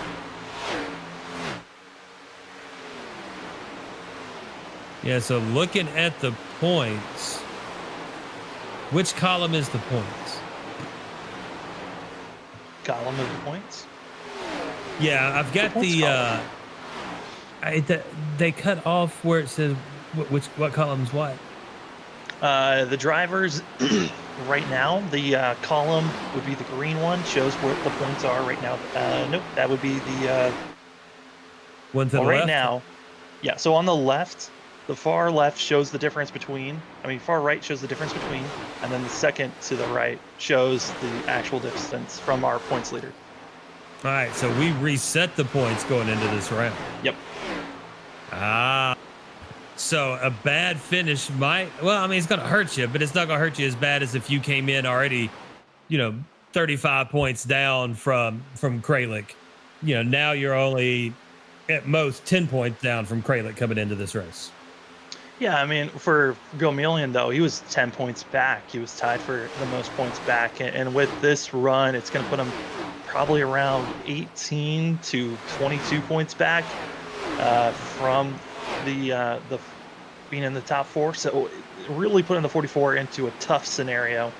But, the driver that's on our screen certainly is looking for a better day as well going into next week. Because a lot of our top competitors, they're in the top 10, and they are running just as consistent as they need to. It might make it to where just to get into the top 4, it could be a points battle to get in there because of how close the intervals are going to be. Do you see another pit stop, or do you think they're going to try to run it out? Oh, they're going to be pitting for sure. They're splitting this in half. Most likely, we're going to be seeing drivers into the pits around 160. That's the marker a lot of these drivers are aiming for to split it. For Foreigner, the 51 machine that we've been seeing him stretch it, most likely, he could be going out to around lap 175 to 180, but a lot of these drivers in the next 10 laps expecting them to come into pit road. Foner running in the 13th position right now. We're looking at the number 5 of Moniz, now down to the number 2 of Danny Cochran.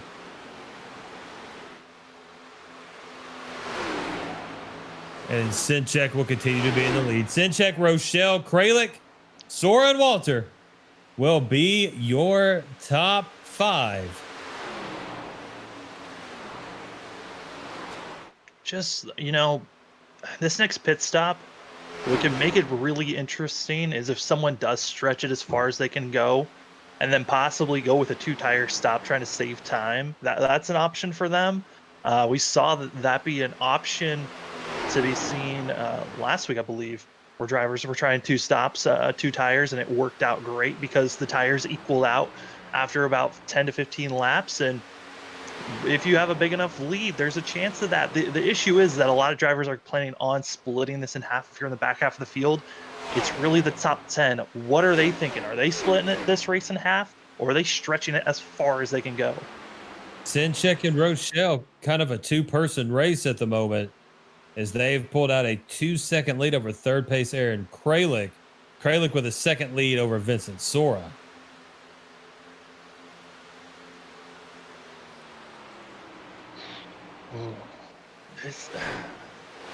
I think the one thing that you cannot do is undercut this pit stop of pitting before the halfway of splitting this race in half because on the last restart they had about 80 laps to go, and if you try to pit underneath that, you're putting yourself in such a deficit where the drivers that they can honestly run you down in time to try to pass you. It's going to be a close run, but I could see them running you down.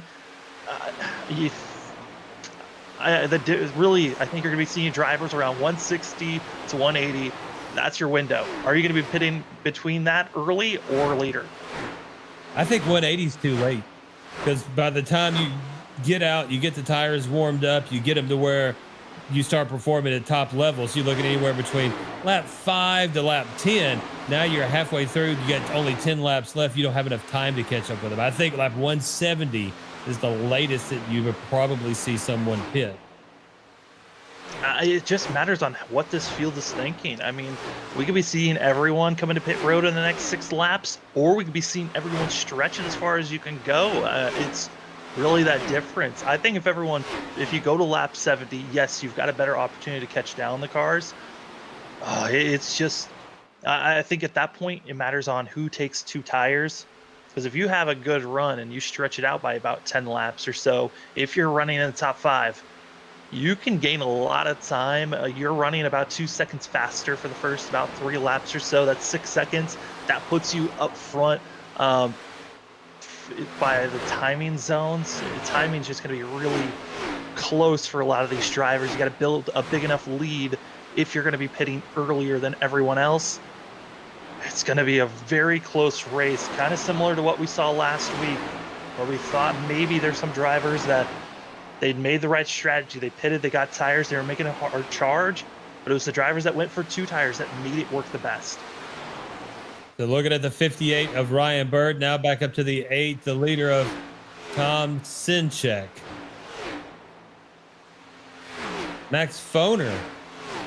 He has been making a run towards Moniz and gaining a little time here and there. Now 0.3 of a second separate Foner and Moniz. Moniz about 0.4 of a second behind Austin Halsey. Halsey running in 11th position. He's up 3 spots. Yeah, Halsey's been making a good run. He was about 16th place about 10, 15 laps ago. He's made a really good charge, passing all of the traffic that he's been around. And like I said, up to 11th. Great job for the Ford machine so far. Martin Morales into the pits at number 25. He was in 17th position, so the seal has been broken. Let's see if it starts to matriculate. I just feel like that's a little bit too early, but Morales is so far back this is when you start to see those drivers that are kind of searching for anything and everything. They are going to be throwing everything they've got to see what sticks. We're trying to run down Foner. Foner's running, as we said, in 13th position. So once again, thank you for joining us this Saturday night on Facebook and YouTube for the NAISCC Cup Series. M.A Amodeo trucking 300 from Chicagoland. We're on lap 159 of 200. We got 42 laps to go. Lee Tidwell, Sam Dyer, and Robert A. Moyer Jr. joining you here as we are winding down, and we're got about a quarter of this race left. One more pit stop. This is when things should start shaking up, especially now that we've entered the round of 8. Dega's next week. You never know what's going to happen. If you're running in that top 5, as most of these points guys are, Sinchek, Rochelle, Sora, Kralik, Walter, you want to run a clean, safe, let me stay where I'm at race. If you're Dakota Moniz, who's on back, you want to try to make up as many positions as possible, so that way you put yourself in a better situation going into Dago, not knowing what could happen. The big one could take you out, or the big one could take out Sinchek and Rosell and Sora, and then you could win that race. So, I mean, so much hinges on where we finish tonight. Well, Lee, you also got to think for this race right now, this is the most stressful point, because now they've entered that window, the halfway marker, where we're going to be seeing a lot more drivers trickling into pit road. But for a lot of these drivers right now that are on the lead lap, they're thinking, if I stay out and then a caution comes out, I've got the best tires and everyone's on their last set. This next pit stop, this is your last set to work with. So you do not want to pit earlier than everyone else and then have a caution come out, because then you are in a major hole. So a lot of these drivers might be thinking, stretch it out, wait for a caution, let someone else have that burden, so I've got the best sets on the way to the end. Look at the 88 of Adam Westfield. He's riding in 16th position. Westfield up 5 spots from his start.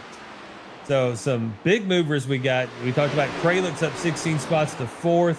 Loveland up 13 spots to 6th. Some big fallers.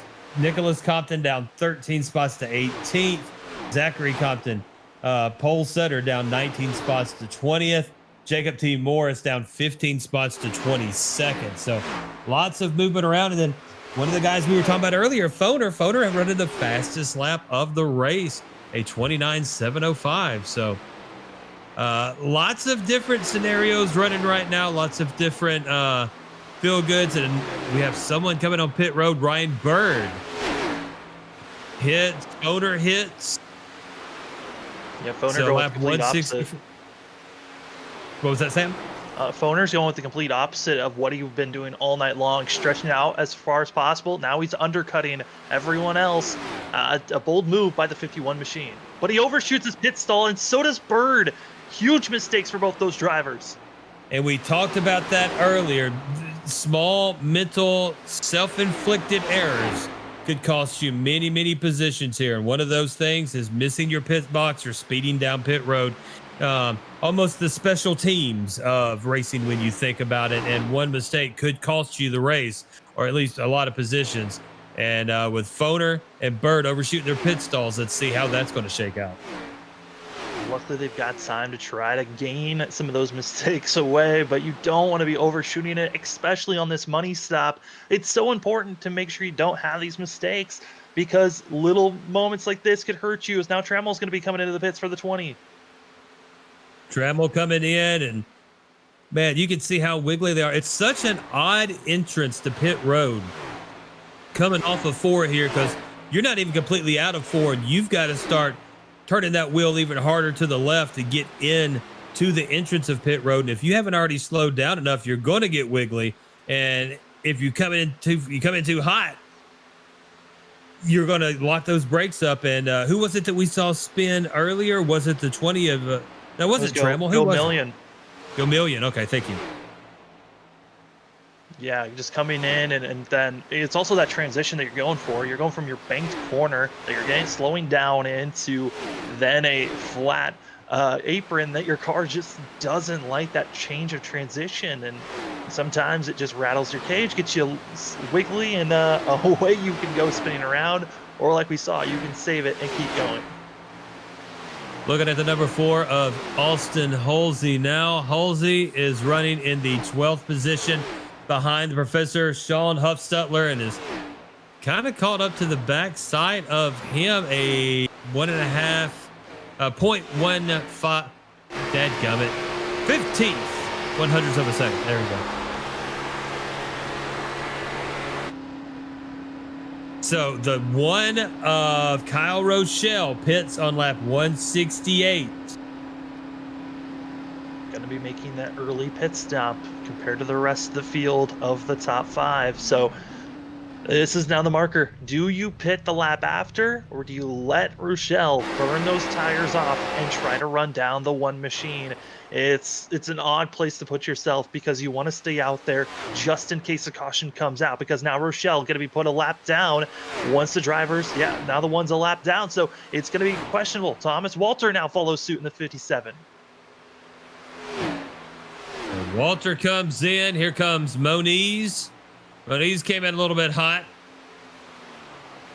So Walter Moniz coming in lap 169. So now on lap 170, we should see more guys coming in. And, you know, I think the farther you push it out. What was that, sir?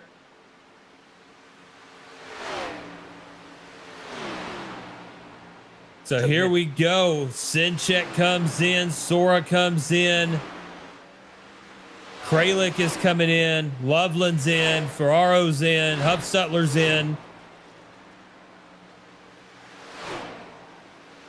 Lots of puffs of smoke from those tires being hard braking being applied, getting into those pit boxes. They're going to shake out with Cochran in the lead. So Cochran is still out.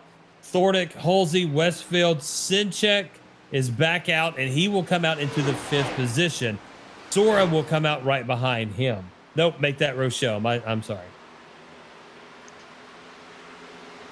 Oh, boy.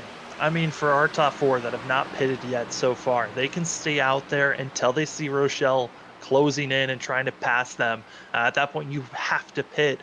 Also, a have to pit is in the next 6 laps. Once they get to lap 180, these drivers have to come into pit road, and that's as far as they can go. I mean, they are waiting until lap 180, hoping for a caution to come out to have an advantage to try to beat out the rest of these drivers and have the freshest tires if a caution comes out. So Rochelle in 5th position, Sinchek in 6th. That will be the first 2 after the guys that are still out. Cochran, Thornick, Halsey, and Westfield. Westfield's got a pretty big lead over, or a pretty big gap between himself and Rochelle right now. But Westfield just comes into the pits. So Westfield's in now. That was Halsey that actually came in. Halsey, my bad. Yeah, Westfield's going into 2.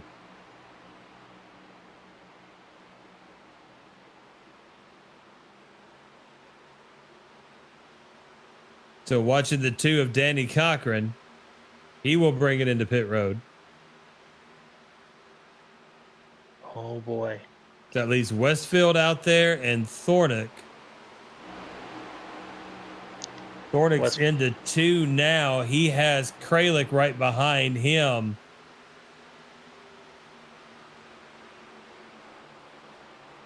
And Kralik goes right on past him, along with Bird. And Thornick's going to keep it out. Thordick's got to be careful because he's got a lot of fast cars that are coming around him. If he thinks, okay, this is as far as I can go with my fuel, and a car blocks him trying to get into pit road, that is costing him time because he has to really slow up to let that car go on by. And he just does not want to miss pit road if he somehow misses it. Walter goes past him. Loveland goes past him. So Loveland now with the fastest lap of the race at 29.658. So that track temperature has stayed the same, 66, but you can see with the fresh tires, there's lots of grip going on right now, lots of speed out there. And with that much speed, how much longer can Thornick stay out as everybody else has come in now? Yeah, Westfield now pulling it into the pits, and the real transition for these drivers is the fact that it is no longer save mode. You went from trying to save your tires so they will last for 50 laps to you've got a 30-lap run. Let's push it as hard as we can and try to get as many positions up as I can right now. Foner's going underneath Thornick. Thornick will remain in the lead. The gap is 10.3 seconds to Sinchek. Oh, Sinchek's under pressure, though. He is about to be passed possibly by... Oh, no. Sinchek, I think he might have made... He's trying to hold off. Rochelle, he's keeping it close, but he's got that 2-lap disadvantage. He's got the older tires, so overall, this is going to be hurting the one. Yeah, and they're really not worried about Thornick. And Thornick just comes in. So Thornick comes in. Sinchek's coming into 3. That should shake the field back to the original Yahtzee mode. And Sinchek will overtake the lead and be back in front. Rochelle in second. Sora will be in third. Kralik fourth. And Walter in 5th position. Sinchek and Rochelle have a 5-second gap between themselves and Sora. But Rochelle's right on the back of Sinchek. Yeah, he's using up all of the tires now. There is no saving. It is keep it close to the 8 and hope that the 8 makes a mistake or an opening as they're driving up to a lap car that's still on the apron as they're all just going to try to use the draft. I'm concerned for Rochelle. I think due to pitting early, the disadvantage is going to be hurting the 1 so much. I don't think he has enough grip to even try to make a pass on the 8. But could him pressuring the 8 for the next 21 laps make Sinchek burn those tires up to where then now they're even and give the advantage back to Rochelle with the draft? Probably in the next 9 laps, we're going to get a really good definition of where the 8 and the 1 and those tires, where they stand. Because at that point, that's when you really start to see who is saving, who is not. And if the 8's been saving anything, it's going to be such a margin over the 1 for these final 10 laps. So the field spreading out now after these pit stops. Thomas Walter will be in 5th position. Walter trying to catch up with Kralix, who is 0.6 of a second in front of him. Vincent Sora, 1.5 seconds in front of Walter. The 3rd, 4th, and 5th separated by 1.5 seconds. This is... I love the fact that Kyle Rochelle is trying so hard to keep it close, pressuring the 8. This is the only thing that the 1 can really do in this type of a stage. You know that this is a very important position because both of these drivers trying to lock themselves into the Final 4. This win puts them in, and they don't have to worry about the chaos that's going to be next week at Talladega. This is why we're seeing Kyle Rochelle battling so hard to try to make the 8 make a mistake and burn those tires. The 56 of James Loveland just passed Thomas Walter for 5th position. Nicholas Compton's right behind him. He is a lapped vehicle, but yeah, Loveland pitted a lap later than Walter and passed him pretty easily there on the bottom side. Now 1 second behind Aaron Kralik. And then also, Kralik right now is looking quick and is trying to run down Vincent Sora. I think Sora's in trouble. That last lap running a little bit slower, but Kralik running pretty similar this last lap. So might be starting to even out, but those drivers extremely close. It's going to be interesting on how they react, but the 8's starting to pull away a little bit. Starting to pull away just a bit, as you said, sir. We have 16 laps to go, and the talk of dirty air is coming over the radio as we speak. Sinchek in the lead with a 0.3 of a second lead over Kyle Rochelle. Vincent Sora will be 5 seconds behind Rochelle. Now we look at Dakota Moniz in that number 5 machine. Moniz is running in 10th position, and he is door-to-door with Halsey. Halsey on the high side. And look, that side draft. Attempting that side draft. It almost got into that back rear quarter panel, but look at what Moniz lost trying to do that. Huffstetler's going to pull right to the back of him. That will be a battle for 11. Yeah, but the audience is getting tired of this, but it's all about the tires at this point. Moniz is on the older tires compared to the drivers that he's around, and that's why these slight mistakes are costing him way more than they would have cost him earlier on in the run. It's just everyone right now, they're pushing so hard. Even if you've got fresher tires, at some point they're going to equal out here in the next forward at 5 laps. 14 to go here from Chicagoland here on Freaky Fast Broadcasting in the NAISCC Cup Series. The M.A Amodeo Trucking 300 from Chicagoland Speedway. I think it's supposed to be 200. I think our title card might be wrong there, but 14 laps to go. We got to look back up at the lead now. The 8 of Sinchek has pulled out now a half-second lead over Rochelle. Sora still 5 seconds behind, make it 6 seconds behind the leader. So Sinchek, those tires starting to come in a little bit more for him, and he is slowly but surely pulling away from Kyle Rochelle. Yeah, that 2-lap advantage, pitting 2 laps after when Rochelle did. You're seeing the difference now as Kyle Rochelle just hitting 20 laps on these tires. And, you know, once you hit that 20-lap marker, all the heavy work that you've been putting into your tires, if you were saving it, the tires are going to last a little bit longer. If you've been pushing it, they just fall off a cliff after about 20 laps. And this is where we're really seeing the difference being seen. Half a second is the difference. And the driver that continues to drop back, that's the 5 of Moniz that you see on screen, continuing to try to fight to hold off for positions, but it is extremely difficult when the drivers behind you have such fresher tires. Yeah, and he's got Huffstetler just staring him down. And then having to deal with the lap traffic when around Joshua Pike. Now the 25 of Martin Morales running in 18th position. Morales is going to hang it high and let Moniz go on by. Then drop down, and see, that helps out Huffstetler because he can pick up a quick little piece of draft and then drop down. Little shake and bake Ricky Bobby slingshot maneuver here, trying to catch up with Moniz.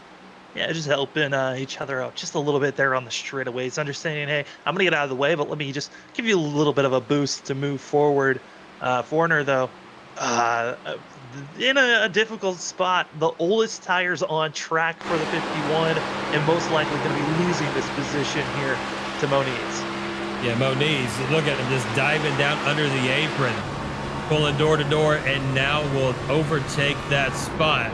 Moniz moves up to 11th position. Fodor will move back to 12th with Huffstetler in 13th. 9 laps to go, Sam. Look at the 58 of Ryan Bird.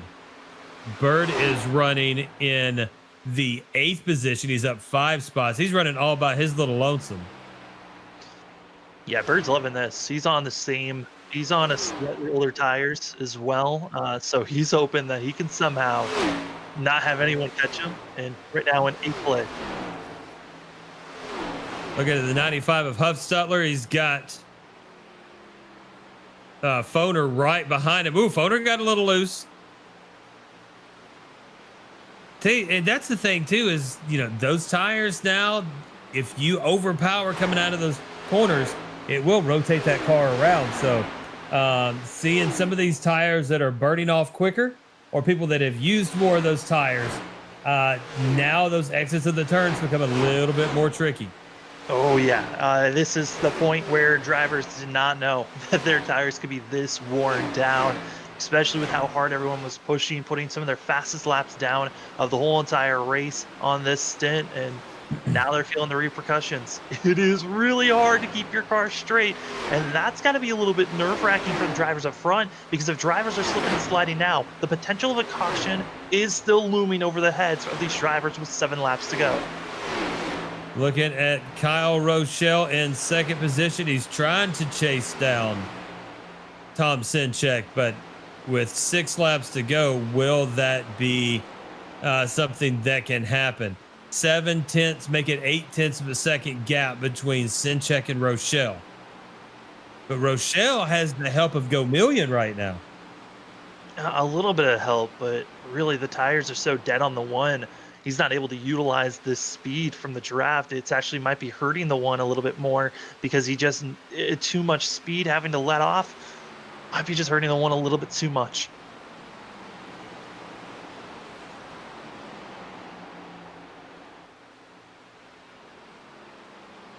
See, last time around, Cindric ran a 31.01 and Rochelle ran a 31.05.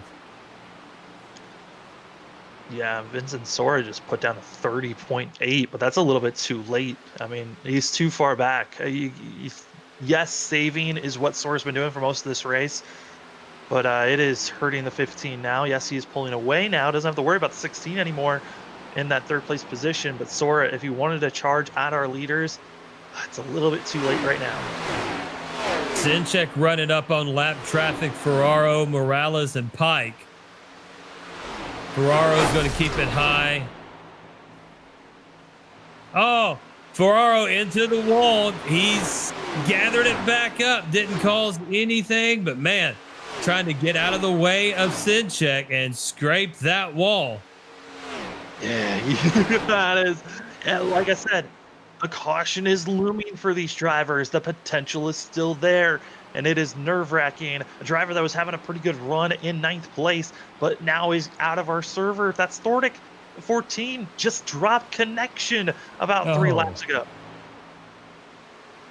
So Thornick, we'll try to figure out what issues might have happened there. We're going to come across the line and make it 2 to go. Cindric, Rochelle, 1-2. And then Source got lap traffic between them. Kralik will be in 4th, Loveland in 5th, Walters 6th, Cochran 7th, Bird 8th, Halsey 9th, and Moniz will be in 10th position.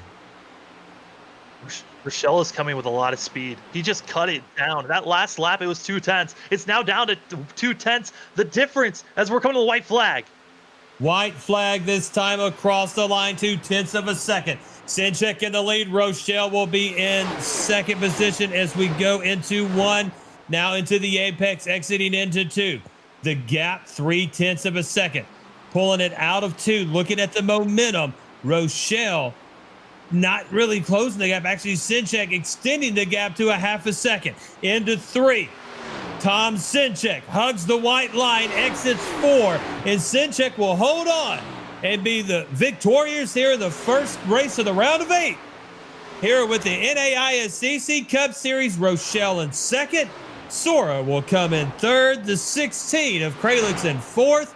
And the 56 of James Loveland will be in 5th position. Man, what a race at Chicagoland. A lot of green flag runs. And it just really sets us up for Talladega next week. Sam, Cindric came in as one of the names of the people to beat, and he proved tonight why he was one of the favorites. Yeah, he came in and really was one of the favorites overall. And with this win, Tom Cindric has now punched his ticket to battle for the championship with the Final Four in 2 weeks. There's only 3 more spots left. Talladega is going to be a mad dash.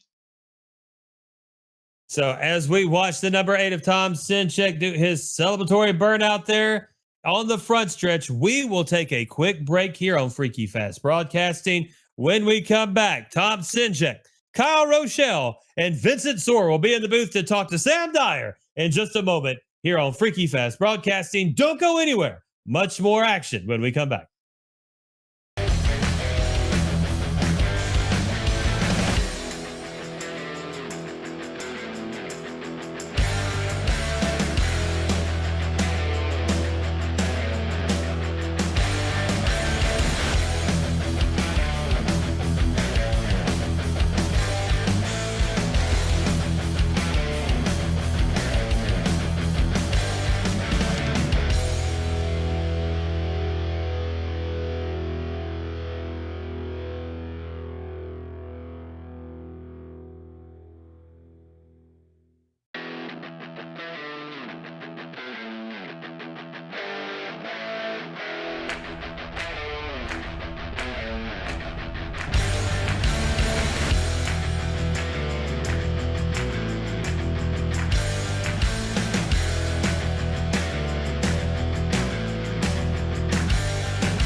One of the things we talked about before we get to our top three was what happened to Jesse Thornock.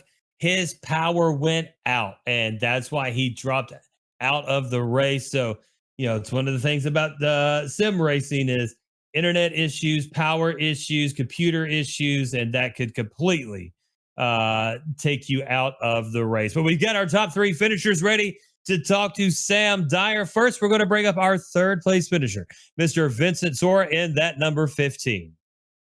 Hey, Vincent, it's Sam up in the booth. You got me? Yeah, I got you. Man, a wild race it was here today. It seemed like it was all about tires. For you, it seemed like at the end there, it seemed like you were saving your tires. What happened on that last stint? A fast repair. On lap 1, I got caught up, kind of caught up in a wreck. I got a little bit of damage, and it just made my car super tight the whole race. And on that final yellow, I decided that I was, it was just pretty unbearable at that point. So I took the fast repair, and then it gave me my speed back, which is annoying because I know that I had it the whole race without the damage. And yeah, I was much better on the long run, and the car was a lot more pleasant to drive. Just too late, but either way, I think Tom and I were in a different zip code tonight, so they ran a really good race, and I'm happy for both of them. Yeah, I mean, Vincent, you were coming into this race second in points with a top 3 finish. It really helps you points wise going into next week. How are you feeling about going to Talladega? I feel like the only correct answer is nervous. Everybody's nervous going into Talladega, especially since it's a cutoff race to make it in the championship 4.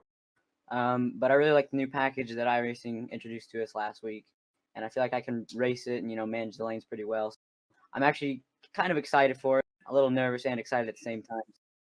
I don't know. We'll see how it goes next week. Well, it was a great comeback after getting the fast repair for yourself, Vincent. And before we let you go, any shout outs? Just everybody in the league, you guys for broadcasting, we really appreciate it. Tom and Kyle, they ran a great race, and all of our amazing sponsors. All right. That's Vincent Sora, your third place finisher, speaking to Sam Dyer. Now we're going to bring up our runner up this evening, Mr. Kyle Rochelle, in that number 1. Kyle, it's Sam up in the booth. You got me? How's it going, man? Man, what a race you were putting on there. That final stint, you were pressuring Tom as much as you could. Was there anything else you possibly could have done there? I don't know. I mean, I felt like we were faster on the long run, and those lap cars kind of hurt us. Lap car riding behind me really hurt me for those last 20 laps. Just made my car push way too much. And every time I would get to him, it was just too hard to get a run on him on the bottom, and the top, it was just not there. So I don't know. It is what it is. Yeah, I know. We know that the iRacing had their most recent update that just came out. Do you feel like that new update kind of changed the way you guys had to attack this course? No. I mean, kind of felt like I was driving a truck out there once you got going. I was strong here on Thursday, so I was pretty confident. I thought we were going to be the car to beat, but tires felt fine. They didn't wear off too bad. Just came up short. And Kyle, I asked the same thing to Vincent. I'm going to ask you. We're going to Talladega next week. You got a second place finish here today, but how are you feeling going off to that cutoff race? I don't know. I feel like I gave my teammates some breaks tonight, so hopefully they do the same for me next week. I got to get a top 10 at least. That's all there is to it. And after testing it out last night, it's not easy to pass and just hold position. So it'll be fun. It certainly is going to be a blast to watch. Well, Kyle, before we let you go, the floor is yours for any shout outs. I just can't thank the whole RS Racing team, Tom, James, Maurice, DBI Construction Consultants, Rochelle Builders. Just try to point our way in next week, I guess. Awesome. Well, congratulations, sir, on that second place finish. We'll see you next week in Alabama at Talladega. All right, man. Thank you. And that's Kyle Rochelle, your runner up this evening. Now let's bring up the man, the myth, the legend, the guy who ran away with this race tonight and looked uber strong to talk to our Sam Dyer. That's going to be the number 8 of Tom Sinchek. Hey, Tom, I'm up in the booth. You had a great run for yourself here today. You were battling with Kyle all race long, and then you came up to lap cars. What was going through your mind when you came up to those lap machines late in this race? Well, I knew once we got by them, it would be okay because even when I was behind Kyle in the beginning of the race, even just getting to his bumper was difficult without getting loose because of the new aero package that was put on here in the update. But I knew if he got to me, he would have to be like super spectacular to try and get around me because of the old tires. But I mean, yeah, they were letting us by pretty easily. But yeah, I mean, of course, lap traffic's gonna be an inconvenience, but it is what it is. Yeah, speaking of tires, it seemed like that was the biggest advantage that you got. You pitted 2 laps after Kyle. Was that the goal to always pit after the one came in? No, it wasn't always the goal, but when I had about a second advantage on him, and then it went down to like 2 seconds, and then I think he got some lap traffic, I was like, okay, I could definitely afford to go a couple more laps in him because our tires would definitely like even out like his fast lap after he came out of the pits would be fast, but it would probably just make up that 2 seconds that I had on him when I came out of the pits, which pretty much happened. I was able to track him down like maybe 3 or 4 laps, but once I got by him, I knew that my fresher tires would be able to hold him off for a little bit. But that was the plan at the end, yes.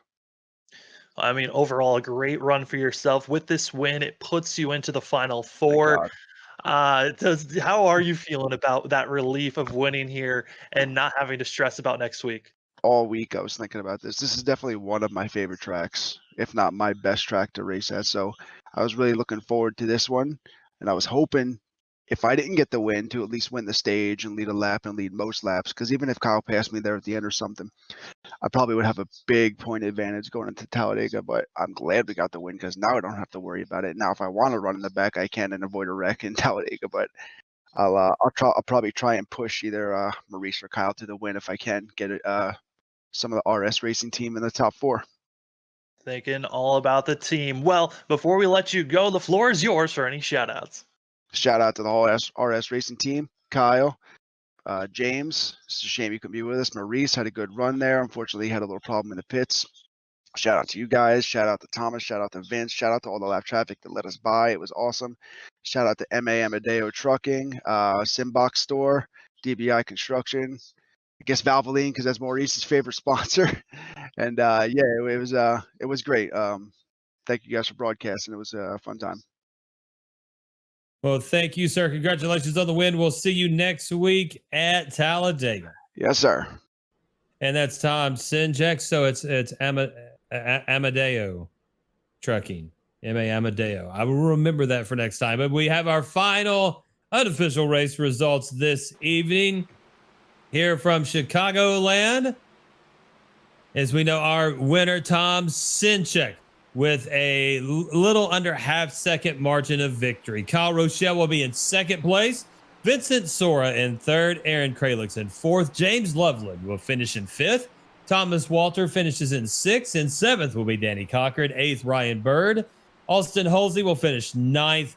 Dakota Moniz moves up to 10th position to finish there. Nice recovery there from Moniz. The Professor Sean Huffstutler will be in 11th, finishing 12th. Adam Westfield, James Trammell 13th, Max Foner 14th, Zachary Compton, our pole sitter, down to 15th in the finishing order. Ryan Ferraro in 16th. Maurice Gomillion will finish in 17th. Martin Morales Jr. in 18th. Joshua Pike in 19th.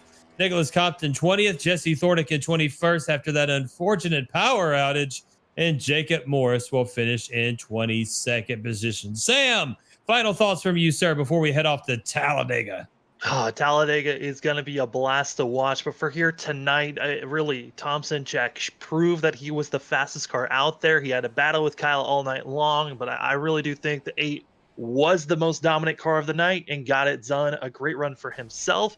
And also going into Talladega, it is going to be extremely close points-wise on who's going to be getting in. Right now, tied for that third place position is going to be Kralik and Sora tied. And then 10 points back behind them is Thomas Walter. And then it continues to trickle down from there. So those drivers that are outside looking in, they are going to need a great race. Get those bonus points, stage wins, lead laps, lead the most laps if you want a chance to point your way into the Final Four or just win the thing and lock yourself in there. So lots of things to be decided next week. The round of 4 points, all kinds of stuff at Talladega next week here on Saturday night. Robert, another great night with Freaky Fast in the NAISCC Cup Series, and looking forward to next week at Dega. That is correct. Thank you, gentlemen, for calling a great action-packed racing here. Good job from these guys out there running at Chicagoland. Going basically a lot of green flag racing here. But like you guys said, next week, new draft package. You got a bubble. You got side drafting. You got guys trying to point those way in. A win will automatically get you in. Oh, my goodness gracious. 3 spots left to go with about 6 drivers trying to grab that thing. It's gonna be crazy to watch. So make sure you tune in next Saturday night with Lee Tidwell and Sam and me, Robert, up here in the booth with these guys here at 9 o'clock Eastern at Talladega Super Speedway. But we will be live tomorrow with Zach Hall and Lee Tidwell. Tomorrow with the Gentlemen iRacing League as we go live at 6:30 Eastern here at Freaky Fast Broadcasting. So make sure you hit that follow button and bell button on both side platforms of YouTube and Facebook. But we want to say from Chicagoland, everybody be safe, take care of yourself, take care of your family and your loved ones. But until next time, we want to say God bless everybody. We love you all. Peace out.